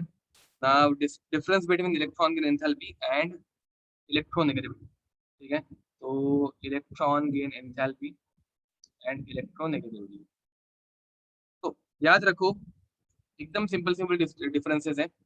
इलेक्ट्रॉन गेन एंथैल्पी जो है वो प्रॉपर्टी ऑफ एटम रहती है। क्या हो रहा है?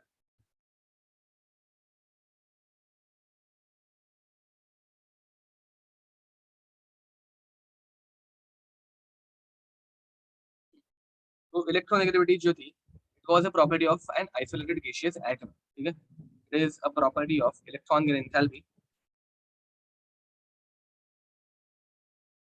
is a property of isolated gaseous atom, ठीक है। एंड इलेक्ट्रोनेगेटिविटी जो है it is a property of, it is a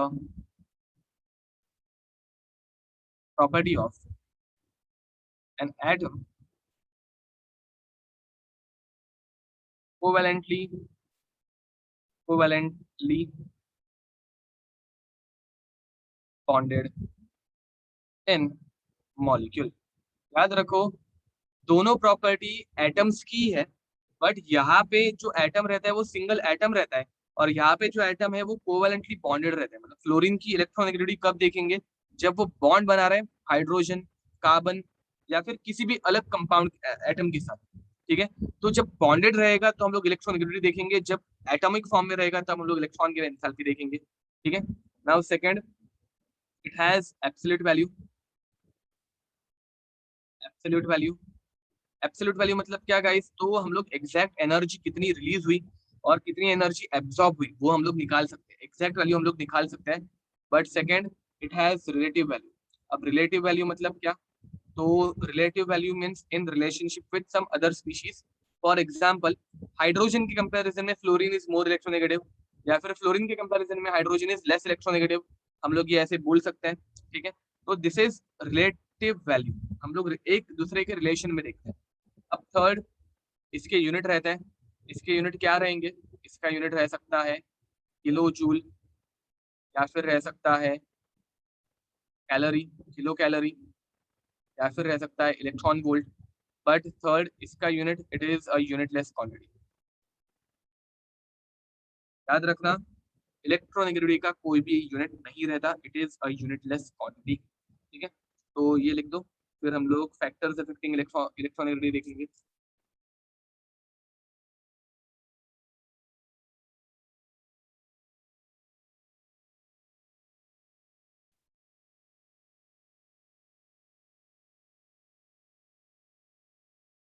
EV मतलब इलेक्ट्रॉन वोल्ट।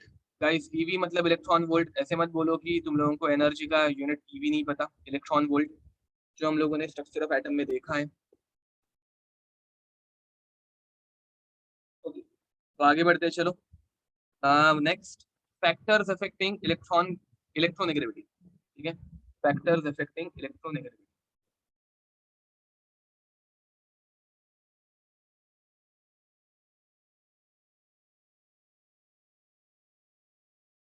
ठीक है।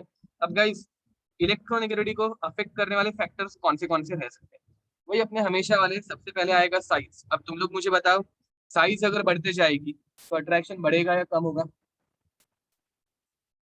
साइज साइज अगर बढ़ती जाएगी तो अट्रैक्शन बढ़ेगा या कम होगा। Electronegativity is directly proportional to size या इनवर्सली प्रोपोर्शनल टू साइज।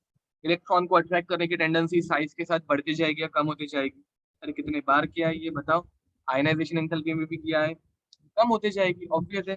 ऊपर देखो, ऊपर भी मैंने बताया था इलेक्ट्रॉन की एंथैल्पी में भाई, यहाँ पे ये इलेक्ट्रॉन, ये वाला नहीं, उतर गया वो, हाँ ये वाला, कि साइज अगर छोटी होगी तो इलेक्ट्रॉन को हम लोग इजीली निकाल पाएंगे, ऐड कर पाएंगे। अगर साइज बड़ी हो गई तो इलेक्ट्रॉन को हम लोग इजीली ऐड नहीं कर पाएंगे। सेम तो लॉजिक है, कुछ चेंज हो रहा है क्या, कुछ भी नहीं, ठीक है।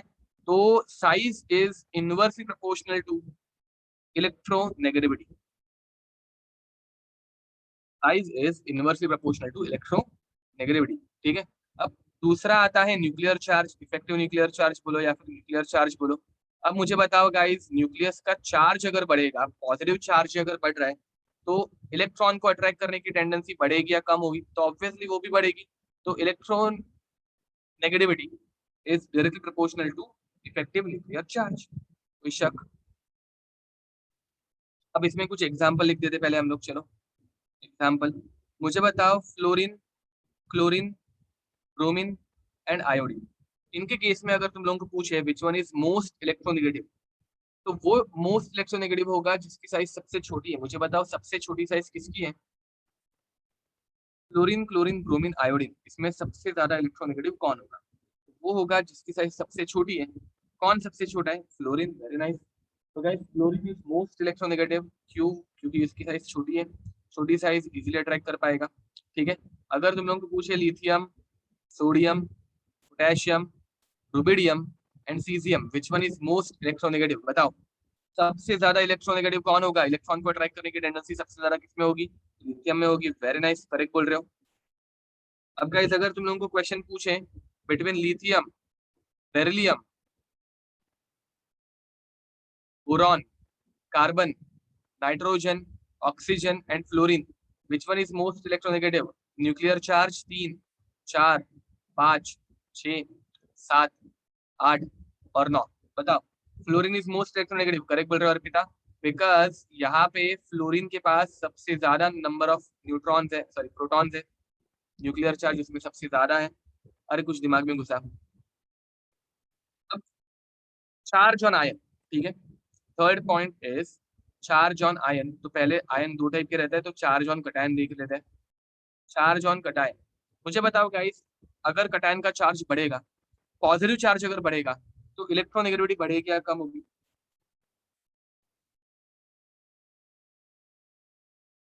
अगर पॉजिटिव चार्ज बढ़ रहा है, if positive charge on cation increases, then electronegativity increases और डिक्रीजेस? बताओ। Increases, very nice. तो electronegativity is directly proportional to charge on cation, charge on cation. ठीक है। अब मुझे बताओ, अगर मैं तुम लोगों को एग्जांपल दूं, Mn+2, Mn+4,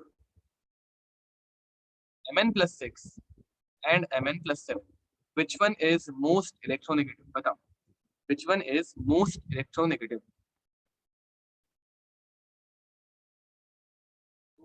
ऑब्वियसली गाइस, जितना ज्यादा पॉजिटिव चार्ज रहेगा उतना ज्यादा इलेक्ट्रॉन को अट्रैक्ट करने की टेंडेंसी रहेगी। तो Mn+7 is most electronegative, correct बोल रहे हो सब जन? ठीक है। तो ना, सिमिलरली अगर मैं तुम लोगों को क्वेश्चन दूं Fe+3 एंड Fe+2, मुझे बताओ Fe+3 and Fe+2 which one is more electronegative? तो obviously Fe+3 is more electronegative, +3, correct बोल रहे हो Arpita? Guys, fourth point, charge on अनायन। मुझे बताओ, अगर नेगेटिव चार्ज बढ़ेगा तो इलेक्ट्रॉन को अट्रैक्ट करने की टेंडेंसी बढ़ेगी या कम होगी? If negative charge on anion increases, then tendency to attract an electron decreases. Very nice, correct बोल रहे हो। याद रखो गाइस, नेगेटिव चार्ज बढ़ रहा है ना, तो इलेक्ट्रॉन पे नेगेटिव, तो रिपल्शन होगा उल्टा। तो electronegativity is inversely proportional two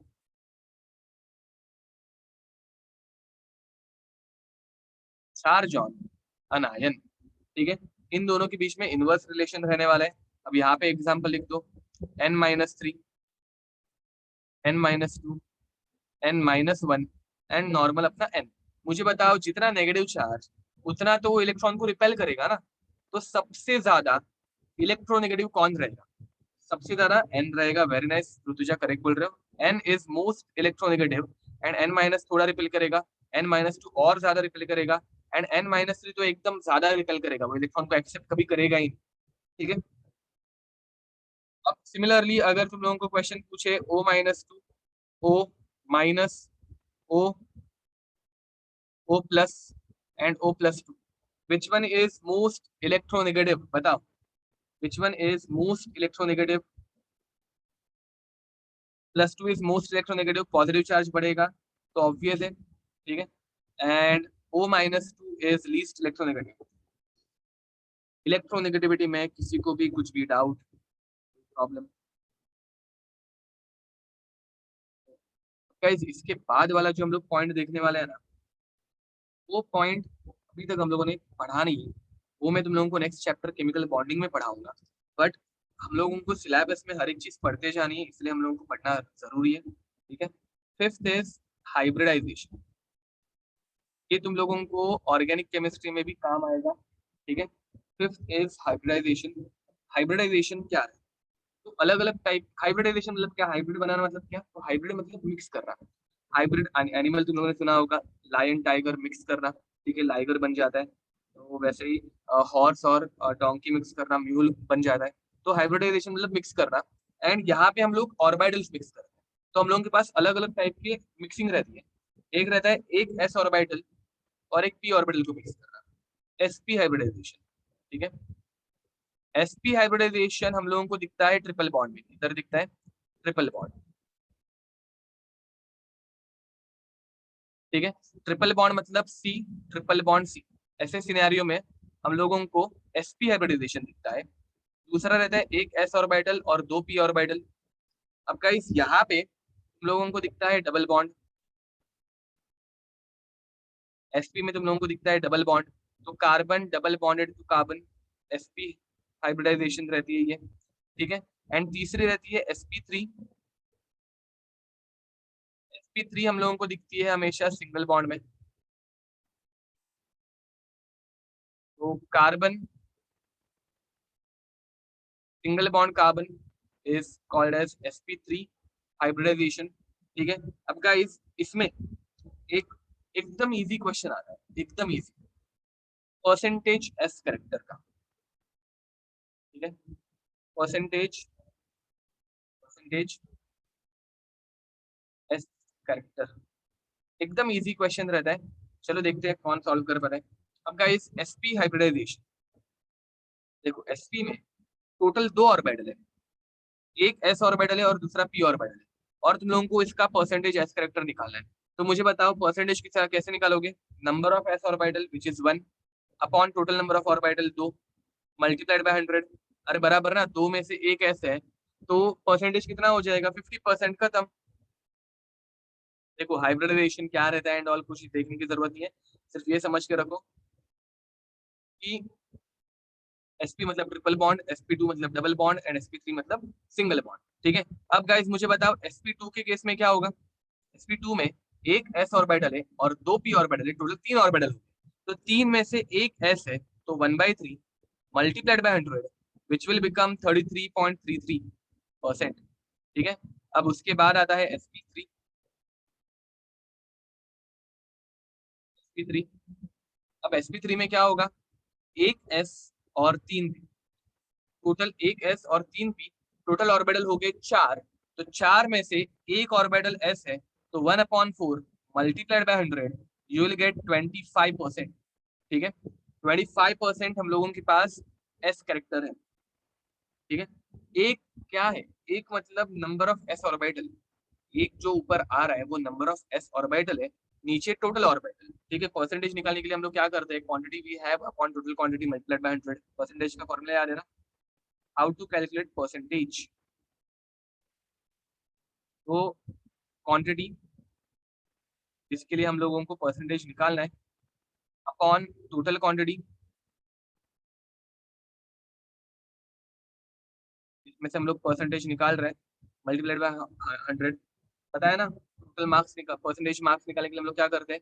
marks obtained upon total marks multiplied by 100। और कुछ पढ़ाना है? परसेंटेज कैसे निकालते हैं उसके ऊपर बताओ।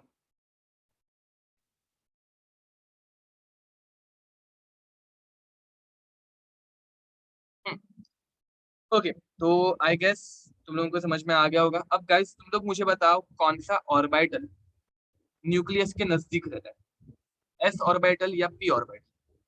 Which orbital is closer to nucleus? S orbital, perfect correct बोल रहे हो। अब मुझे बताओ S ऑर्बिटल अगर न्यूक्लियस के नजदीक रहता है तो जितना ज्यादा S करेक्टर रहेगा उतना न्यूक्लियस का भी चार्ज ज्यादा होगा।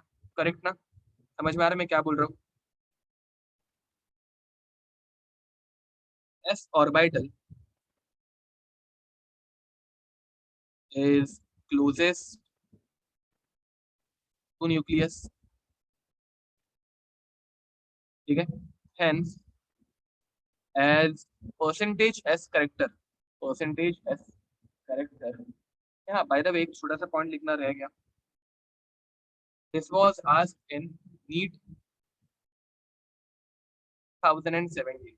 ठीक है। नीट 2017 में ये परसेंटेज एज कैरेक्टर वाला क्वेश्चन पूछा गया था। ठीक है। तो hence as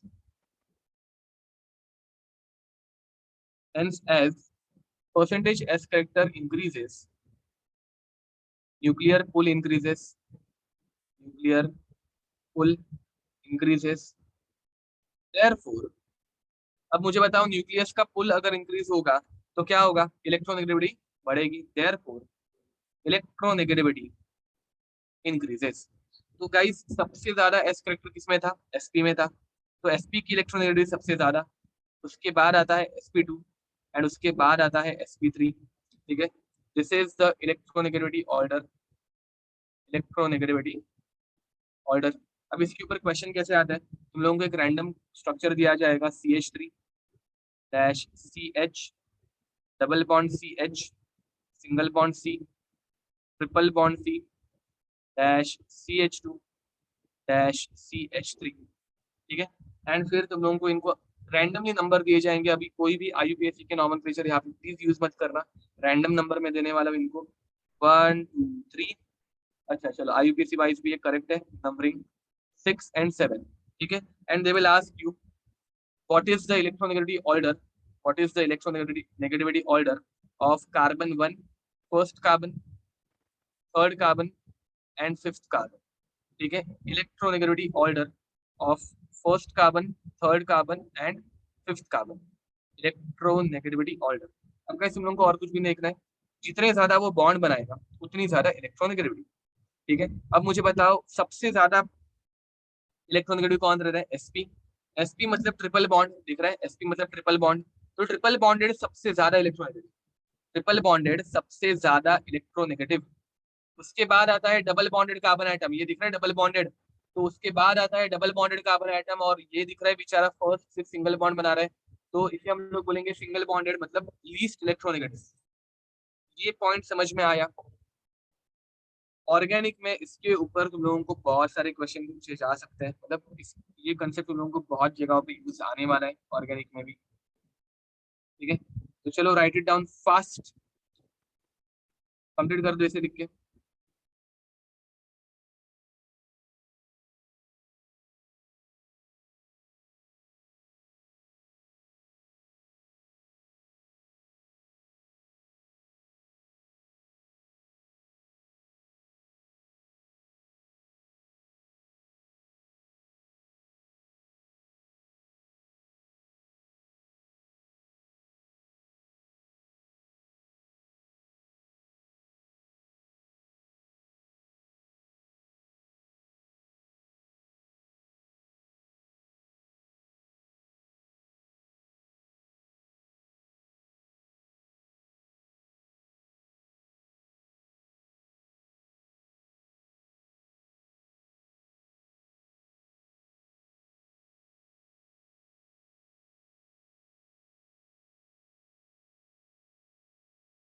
Chetan, at the time both are equally strong.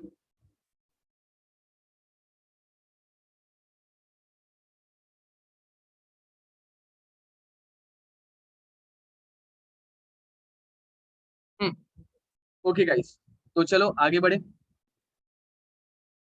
Now trend in periodic table. अब मैं डायरेक्ट तुम लोगों को ट्रेंड लिख के देने वाला हूँ, because it is similar two electron gain enthalpy. ठीक है, तो ट्रेंड इन पीरियोडिक टेबल, इसमें हम लोग वापस वो पूरा टेबल नहीं बनाते बैठेंगे, डायरेक्ट लिखेंगे ट्रेंड इन पीरियोडिक टेबल। ठीक है, तो सबसे पहले क्या रहता है? Left to right, left to right, electronegativity increases. क्यों इंक्रीज हो रही है? बिकॉज इफेक्टिव न्यूक्लियर चार्ज या फिर न्यूक्लियर चार्ज बढ़ रहा है। Top to bottom, electronegativity decreases. क्यों? बिकॉज नंबर ऑफ शेल्स बढ़ते हैं। ठीक है, तो ये तुम लोगों को अभी तक अच्छे से पता हो गया होगा। अब guys it is better to know electronegativity of few atoms. ठीक है, तो वो मैं तुम लोगों को यहाँ पे लिख के देने वाला हूँ। Hydrogen, carbon, nitrogen, oxygen, fluorine, chlorine, bromine, iodine, उसके बाद यहाँ पे सल्फर एंड फॉस्फोरस। अब ये याद रखने का भी ट्रेंड बहुत ईजी है। हम लोग यहाँ पे पॉलिंग्स इलेक्ट्रोनेगेटिव स्केल याद रखने वाले हैं, एंड फ्लोरीन के लिए उसकी वैल्यू रहती है 4.0, ऑक्सीजन के लिए उसकी वैल्यू बन जाती है 3.5, नाइट्रोजन के लिए वो बन जाती है 3.0, कार्बन के लिए वो बन जाती है 2.5। तुम लोगों को दिख रहा है 0.5 0.5 0.5 का डिफरेंस आ रहा है, गेटिंग इट? सिर्फ 0.5 का डिफरेंस आ रहा है। एंड फिर हाइड्रोजन के लिए वो बन जाता है 2.5, यहाँ पे थोड़ा सा डिफरेंस चेंज हो गया, 2 आ गया। उसके बाद गाइस तुम लोग करोगे क्रॉस मल्टीप्लाई, हाइड्रोजन की वैल्यू फॉस्फोरस के लिए अप्लाई कर दो 2.1, फिर कार्बन की वैल्यू सल्फर के लिए अप्लाई कर दो 2.5। ठीक है, 2.5, एंड फिर नाइट्रोजन की वैल्यू क्लोरीन के लिए अप्लाई कर दो 3.0। गाइस उसके बाद ब्रोमीन के लिए तुम लोगों को सिर्फ याद रखना है, ब्रोमीन के लिए वैल्यू रहती है 2.8, एंड वहां पे सल्फर की वैल्यू यहाँ पे कंटिन्यू हो जाएगी 2.5। ठीक है, तो तुम लोगों को ये ऐसे थोड़ा सा याद रखना है।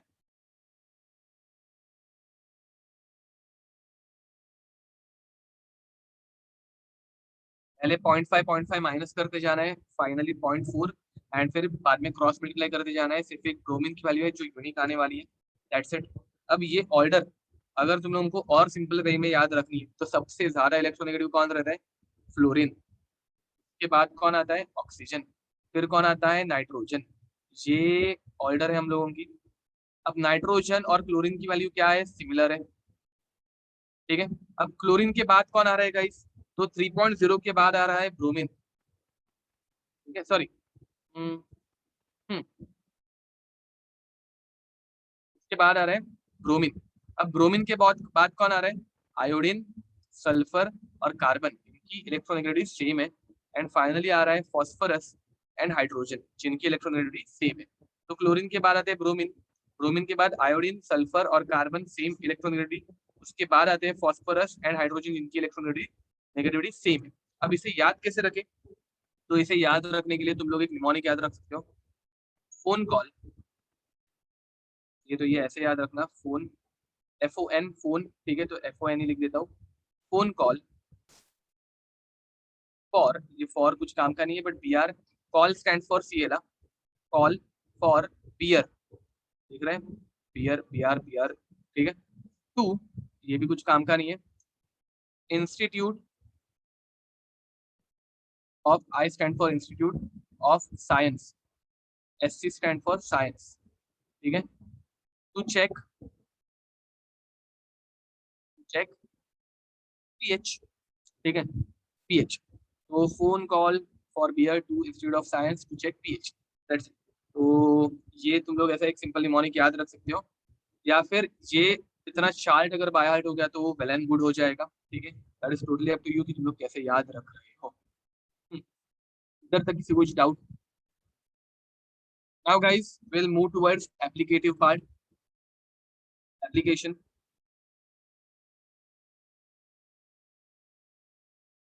इसका एप्लीकेशन कहाँ पे यूज होता है?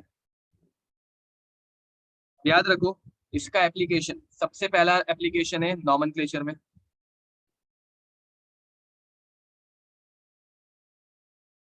नॉमेनक्लेचर में इसका यूज क्या होता है? तो मोर इलेक्ट्रोनेगेटिव एलिमेंट जो रहता है ना, मोर इलेक्ट्रोनेगेटिव एलिमेंट, उसका नाम हमेशा IDE से एंड होता है। नेम एंड्स विद IDE, ठीक है। फॉर एग्जाम्पल, तुम लोग बहुत सारे एग्जाम्पल सोच सकते हो अभी, HF hydrogen fluoride, HCl hydrogen bromide, ClF3 या फिर PCl3, उसका नाम क्या आएगा? फॉस्फोरस ट्राइक्लोराइड, ठीक है। तो जो ज्यादा इलेक्ट्रोनेगेटिव रहता है उसका नाम हमेशा IDE से ही चेंज एंड होगा, ठीक है। तुम लोग और एक एग्जांपल लिख सकते हो चाहिए तो, SF6 sulphur hexa fluoride, SF4 sulphur hexa bromide, sorry bromide नहीं है, सल्फर टेट्रा फ्लोराइड, ठीक है। तो ये कुछ नाम है। अब second, metal and non metal character, metallic and non metallic character, metallic and non metallic character, ठीक है। तो guys, metallic and non metallic character हम लोग कैसे पहचान सकते हैं? तो याद रखो, मेटालिक कैरेक्टर हम लोगों को अगर पहचानना है, तो मेटल जो रहता है वो हाईली इलेक्ट्रोनेगेटिव रहता है या हाईली इलेक्ट्रो पॉजिटिव रहता है? तो याद रखना, this is highly electro positive, मतलब हम लोगों को इलेक्ट्रो पॉजिटिविटी देखने की जरूरत नहीं है, पॉजिटिव वो हम लोगों को देखने की जरूरत नहीं है। हम लोग सिर्फ देखेंगे it should B low electronegative, ठीक है। एंड नॉन मेटल जो रहता है, non metal, it is highly electro negative, ठीक है। उसकी इलेक्ट्रोनेगेटिविटी हमेशा बहुत ज्यादा रहती है। अब ये भी हो गया, चलो ठीक है, ये भी हम लोगों ने समझ लिया। मेटल और नॉन मेटल अगर हम लोगों को पता है ना, तो हम लोग एसिड और बेस इसमें भी डिस्टिंग्विश कर सकते हैं, ठीक है। अब एक बहुत बड़ा इंपॉर्टेंट टॉपिक स्टार्ट होने वाला है guys, third topic, is there acidity, acidic oxide,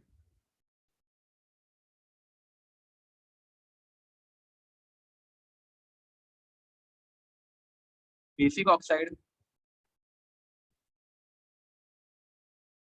and amphoteric oxide. ये क्या रहता है, ठीक है। अब acidic oxide, amphoteric oxide and basic oxide, याद रखो, एसिडिक ऑक्साइड जो रहता है, एसिडिक ऑक्साइड जो रहता है वो हमेशा नॉन मेटल से बने रहते हैं। इससे बने रहते हैं नॉन मेटल। बेसिक ऑक्साइड जो रहता है वो हमेशा बने रहते हैं मेटल के। एंड एम्फोटेरिक ऑक्साइड जो है वो बहुत गिने चुने हैं। एम्फोटेरिक ऑक्साइड के लिए तुम लोगों को एक निमोनिक मैं पहले बता देता हूँ कौन से है। बेरिलियम, जिंक के ऑक्साइड, उसके बाद लेड का ऑक्साइड, बाद में एल्यूमिनियम का ऑक्साइड, गैलियम का ऑक्साइड, क्रोमियम का ऑक्साइड एंड टिन के ऑक्साइड। ठीक है, तो इसके लिए एक निमोनिक है जो तुम लोगों को याद रखना है। क्या याद रखोगे? तो बे,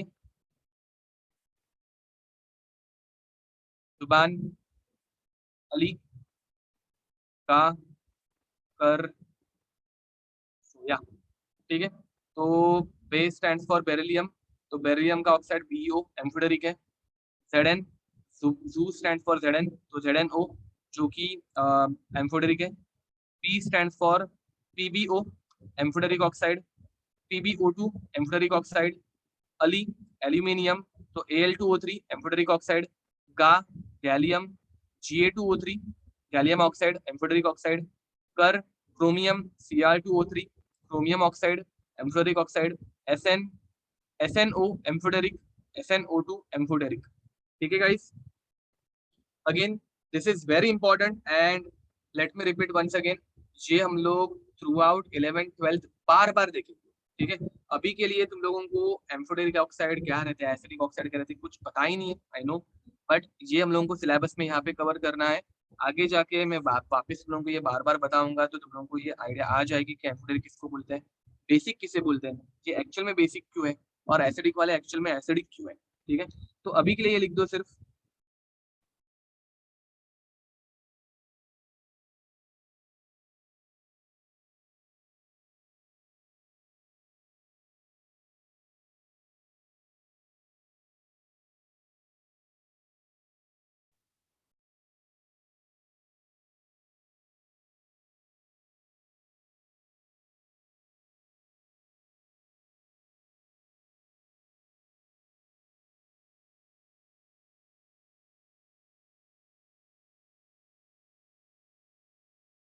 यस गाइस, सो अब आप जरा जेई में पहले पूछे हुए कुछ क्वेश्चन दिखा रहा हूँ। एग्जैक्टली मुझे अभी ईयर एंड ऑल याद नहीं है but it is asked in JEE. ठीक है, तो देखो next topic, strength of oxide.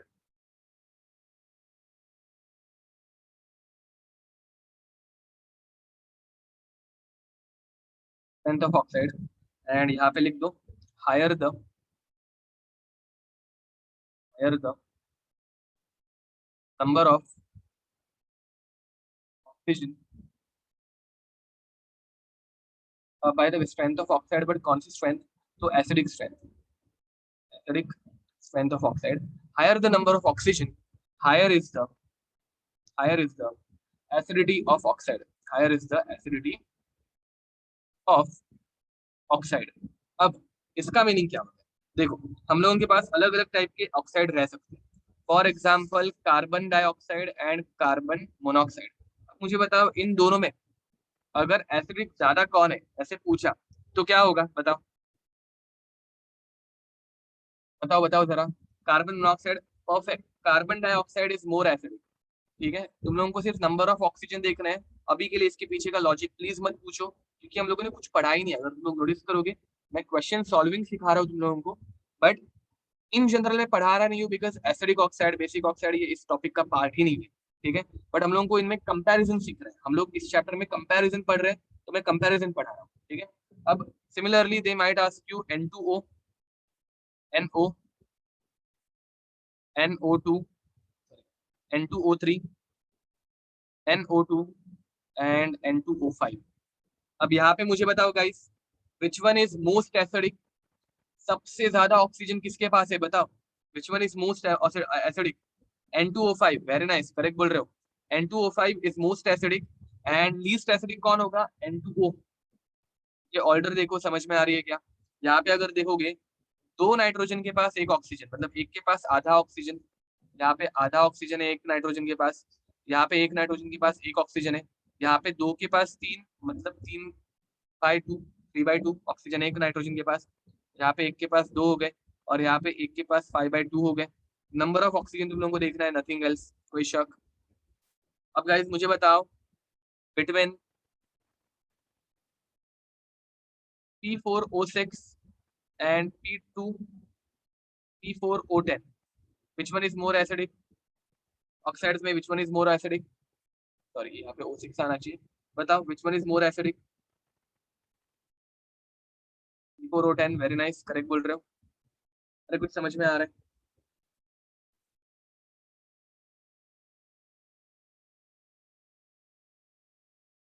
ठीक है, ओके। अब गाइस एक लास्ट कैटेगरी न्यूट्रल ऑक्साइड की भी रहती है, जो याद रखना, न्यूट्रल ऑक्साइड जो यहाँ पे हम लोगों ने क्वेश्चन में कवर किया है एक्चुअली, एक रहता है कार्बन मोनोऑक्साइड, दूसरा रहता है नाइट्रस ऑक्साइड, तीसरा रहता है नाइट्रिक ऑक्साइड। ये रहते हैं न्यूट्रल ऑक्साइड, जो कि एसिडिक भी नहीं है और जो कि बेसिक भी नहीं है। ठीक है, तो ये हो गई ऑक्साइड्स की स्ट्रेंथ, ये हो गई ऑक्साइड्स की स्ट्रेंथ। और यहाँ पे अभी एक रूल लिख दो, रूल, ठीक है, रूल।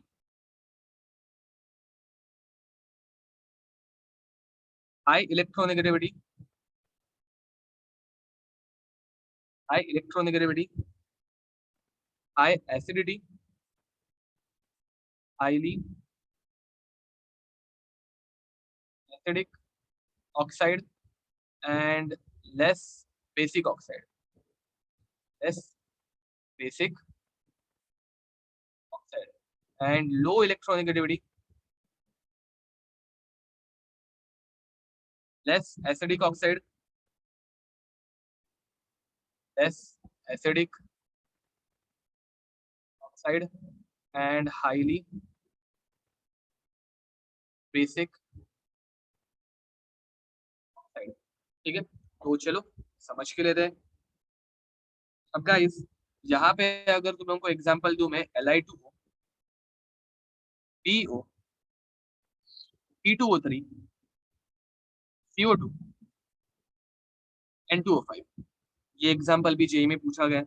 अब गाइस तुम लोग मुझे बताओ, विच one is most acidic, which one is most acidic, which one is most acidic? N2O5, very nice, correct बोल रहे हो।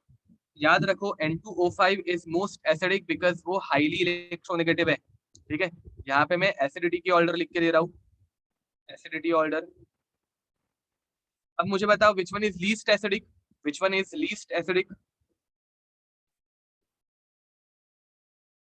Li2O हो जाएगा, करेक्ट बोल रहे हो। अब तुम लोग अगर नंबर ऑफ ऑक्सीजन देखोगे तो वो भी, उससे भी तुम लोगों को आंसर अपने आप मिल जाएगा। अब अगर मैं पूछूं विच one is basic in nature, amongst the five given above, which one is basic in nature? Which, हाँ जया करेक्ट बोल रहे हो, वेरी नाइस। अब गाइस याद रखो, बेसिक ऑक्साइड जो है वो मेटालिक ऑक्साइड रहते हैं, वो किसके बने रहते हैं? मेटल के बने रहते हैं। तो मेटल का ऑक्साइड कौन सा है देखो जरा, यहाँ पे मेटल ऑक्साइड कौन सा है, यहाँ पे मेटल ऑक्साइड कौन सा है? अरे बोलो, एक ही आंसर आया है मुझे, जया का ही आंसर करेक्ट आया अभी तक। मेटल ऑक्साइड कौन है यहाँ पे? Metal oxide, guys lithium is metal ना, तो लिथियम का ऑक्साइड मेटल ऑक्साइड बन गया, एंड दिस इज बेसिक। यहाँ पे एम्फोटेरिक ऑक्साइड कौन सा है? तो गाइस ये एम्फोटेरिक बन जाएगा, करेक्ट। यहाँ पे न्यूमोनिक में दिख रहा है तुम लोगों को, बेरिलियम आ रहा है, बेजुबान अली गाकर सोया। ठीक है, तो बेरिलियम फर्स्ट आता है, तो beryllium is amphoteric oxide, and जो बाकी बच गए नॉन मेटल ऑक्साइड, उन्हें हम लोग बोलेंगे एसिडिक। तो यहाँ पे एसिडिक सिर्फ ये तीन है, यहाँ पे एसिडिक ये सिर्फ सी तीन है। ठीक है, सिमिलरली और एक एग्जांपल अगर तुम लोगों को देने जाऊं, Li2O, Na2O, K2O, Rb2O, and CS2, यहाँ पे तुम लोगों को बेसिसिटी के ऑर्डर पूछ रही है,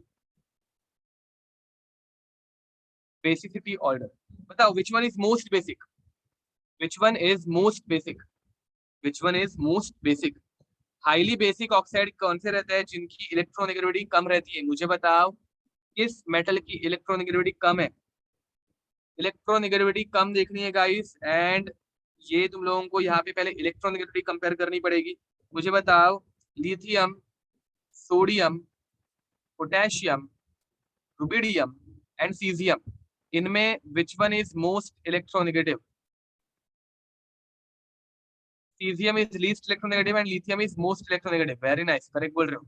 लिथियम इज मोस्ट इलेक्ट्रोनेगेटिव, याद रखना. ठीक है. And caesium is least electronegative. And जो सबसे कम इलेक्ट्रोनेगेटिव रहता है, लो इलेक्ट्रोनेगेटिव जो रहता है, that is highly basic in nature. तो यहाँ पे तुम लोगों की ऑर्डर होगी caesium oxide is basic, most basic. अरे कुछ समझा? अगेन एसिडिटी बेसिसिटी अगर देखोगे, मैंने बहुत कुछ रामायण लिख के दिया, बट इस चैप्टर में हम लोग एक्चुअल में एसिडिक ऑक्साइड क्या रहता है, बेसिक ऑक्साइड क्या रहता है, अनफॉर्चुनेटली देखने वाले नहीं है. यहाँ पे हम लोगों को सिर्फ फिगर आउट कैसे करना है कि एसिडिक कौन है और बेसिक कौन है, वही देख रहे हैं. इसमें एक्सप्लेनेशन कुछ नहीं मिलेगा तुम लोगों को ज्यादा, बस तुम लोगों को याद रखना है अभी के लिए. एक्सप्लेनेशन हम लोग दूसरे चैप्टर्स में देखेंगे.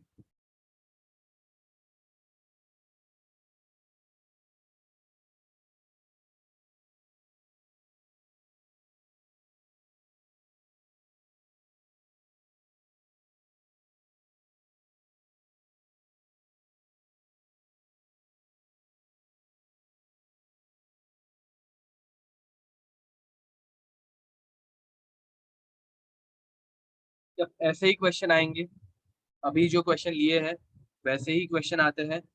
This question was asked in JEE also, ये जेई का क्वेश्चन है I guess.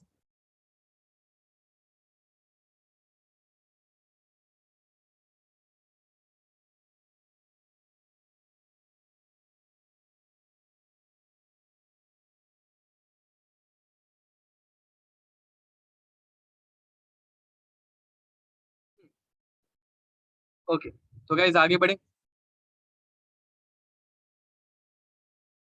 Now fourth application, acidic acidity, basicity and amphoteric oxide पहचानना तो हो गया. ठीक है, विच इज वेरी इंपॉर्टेंट. अब इसके बाद जो बचा है उसके ऊपर ज्यादा ज्यादा क्या मतलब आज तक एक भी क्वेश्चन आया नहीं है, but from advance point of view you should know it. ठीक है, तो अभी जो एडवांस वाले स्टूडेंट नहीं है वो निकल सकते हैं. इसके बाद जो होने वाला है वो एडवांस पॉइंट ऑफ व्यू रहने वाला है. तो हाँ, बट इसके ऊपर होमवर्क में क्वेश्चन मिलेंगे तुम लोगों को, तो I think you should sit for the lecture. थोड़ा सा ही बाकी है अभी. ठीक है, तो next is percentage ionic character. Percentage ionic character. ठीक है. अब गाइस परसेंटेज आयनिक कैरेक्टर मतलब क्या, देखो अगर मैं एच एफ देखूं, एच एफ, अगर इसमें इलेक्ट्रॉन एग्जैक्टली बीच में रहता है, ठीक है, तो ये बॉन्ड परफेक्टली कोवेलेंट रहता. मतलब this bond is 100% covalent. 100% covalent कब रहता है? जब इलेक्ट्रॉन एग्जैक्टली बीच में रहता है. बट ये इलेक्ट्रॉन एग्जैक्टली बीच में रहता है क्या? नहीं. ये इलेक्ट्रॉन थोड़े से फ्लोरीन की तरफ शिफ्ट हो जाता है. एंड फ्लोरीन की तरफ शिफ्ट होने के बाद फ्लोरीन के ऊपर आता है डेल्टा माइनस चार्ज और हाइड्रोजन के ऊपर आता है डेल्टा प्लस चार्ज. ठीक है.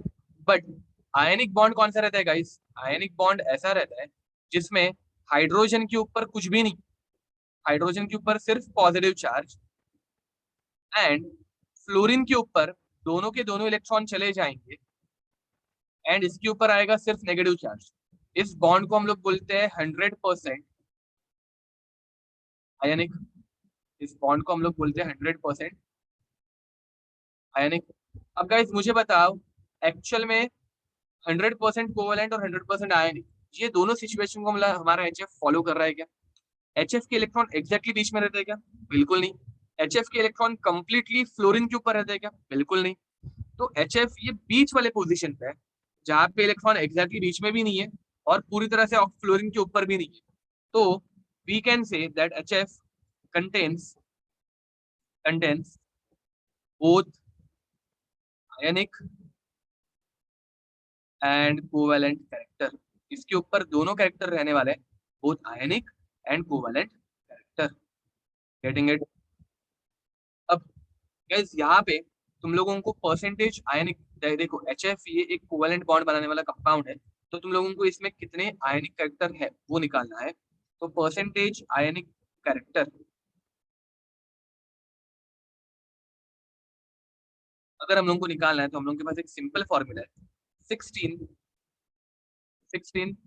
into delta X plus 3.5 into delta X का स्क्वायर। ठीक है, तो guys this is the formula, ठीक है, which is use to find percentage ionic character. ठीक है, अब ये फॉर्मूला हम लोगों के यूज का नहीं है, मतलब एडवांस में इसके ऊपर क्वेश्चन आते हैं।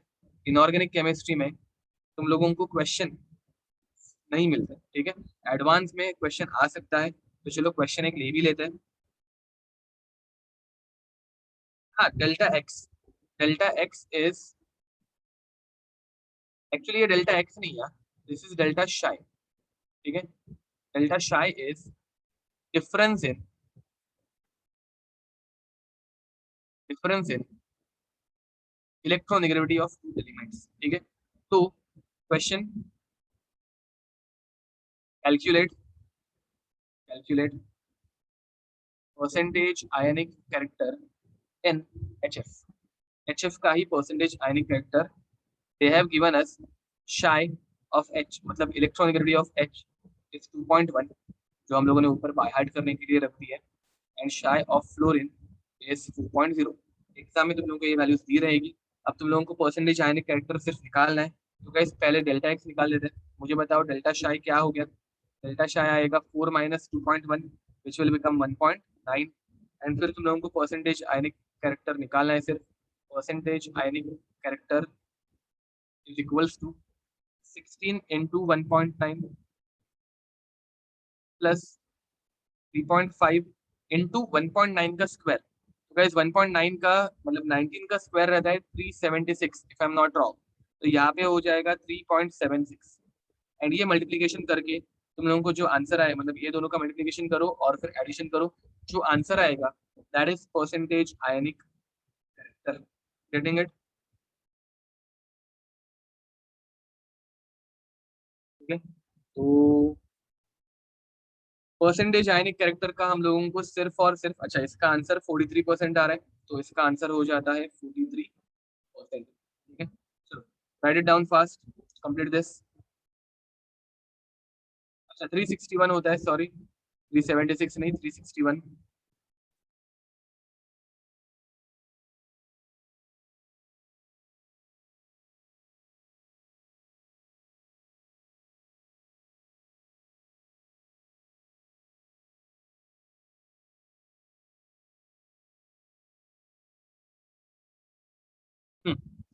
तो गाइस अब एक लास्ट टॉपिक, ठीक है, एप्लीकेशन खत्म, एंड अभी इसके ऊपर, अभी ये लास्ट जो टॉपिक मैं बोल रहा हूँ इसके ऊपर यूजुअली क्वेश्चन नहीं आता है। ठीक है, क्वेश्चन आते ही नहीं है, but still H F is hydrogen in fluoride, correct बोल रहे हो।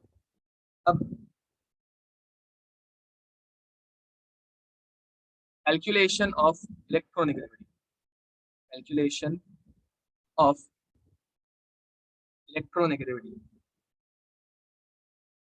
ठीक है, तो गाइस यहाँ पे हम लोग पहले देखने वाले हैं म्यूलिगन स्केल, तो हम लोगों को सिर्फ ये फॉर्मूलाज नाम के लिए याद रखना है, एडवांस पॉइंट के लिए काम आएंगे। म्यूलिगन स्केल, ठीक है, तो व्हाट इज म्यूलिगन स्केल, तो देखो इलेक्ट्रोनेगेटिविटी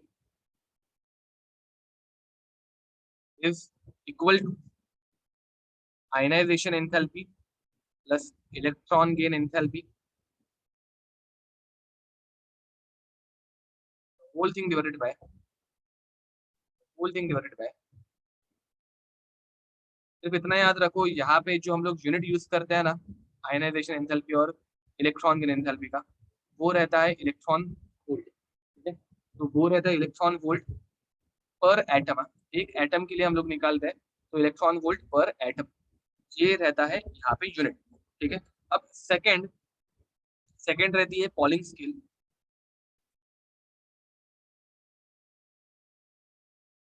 पॉलिंग स्केल, ठीक है, एंड पॉलिंग स्केल के लिए फॉर्मूला रहता है इलेक्ट्रोनेगेटिविटी।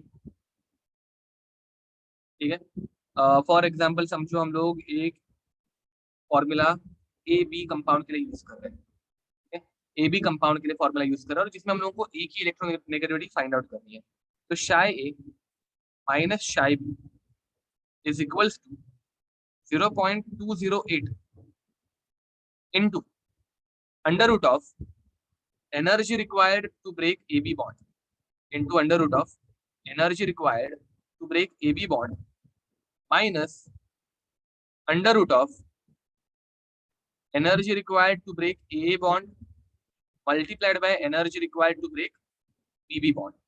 अगेन सिर्फ फॉर्मूला हम लोगों को याद रखना है, इसके ऊपर क्वेश्चन तुम लोगों को होमवर्क में मिल जाएंगे तो थोड़े से देख लेना.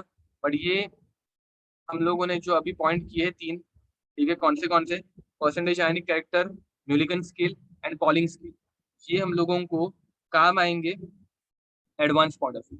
यहाँ पे यूनिट एनर्जी ई ए मतलब क्या है, तो energy required to break E A B bond, ठीक है, energy required to break A B bond. ये सारी चीजें तुम लोगों को एग्जाम में दी रहेगी. ए मतलब energy required to break a bond and B मतलब energy required to break B bond, ठीक है. अब यहाँ पे जो यूनिट यूज हो रहा है वो यूनिट है किलो जूल पर मोल, ठीक है. तो guys with this we can conclude that our chapter is over. Till then, see you next time. Bye bye and God bless you. कल मॉर्निंग में हम लोग केमिकल बॉन्डिंग का लेक्चर स्टार्ट करेंगे, ठीक है. तो चलो guys, bye everyone and see you next time.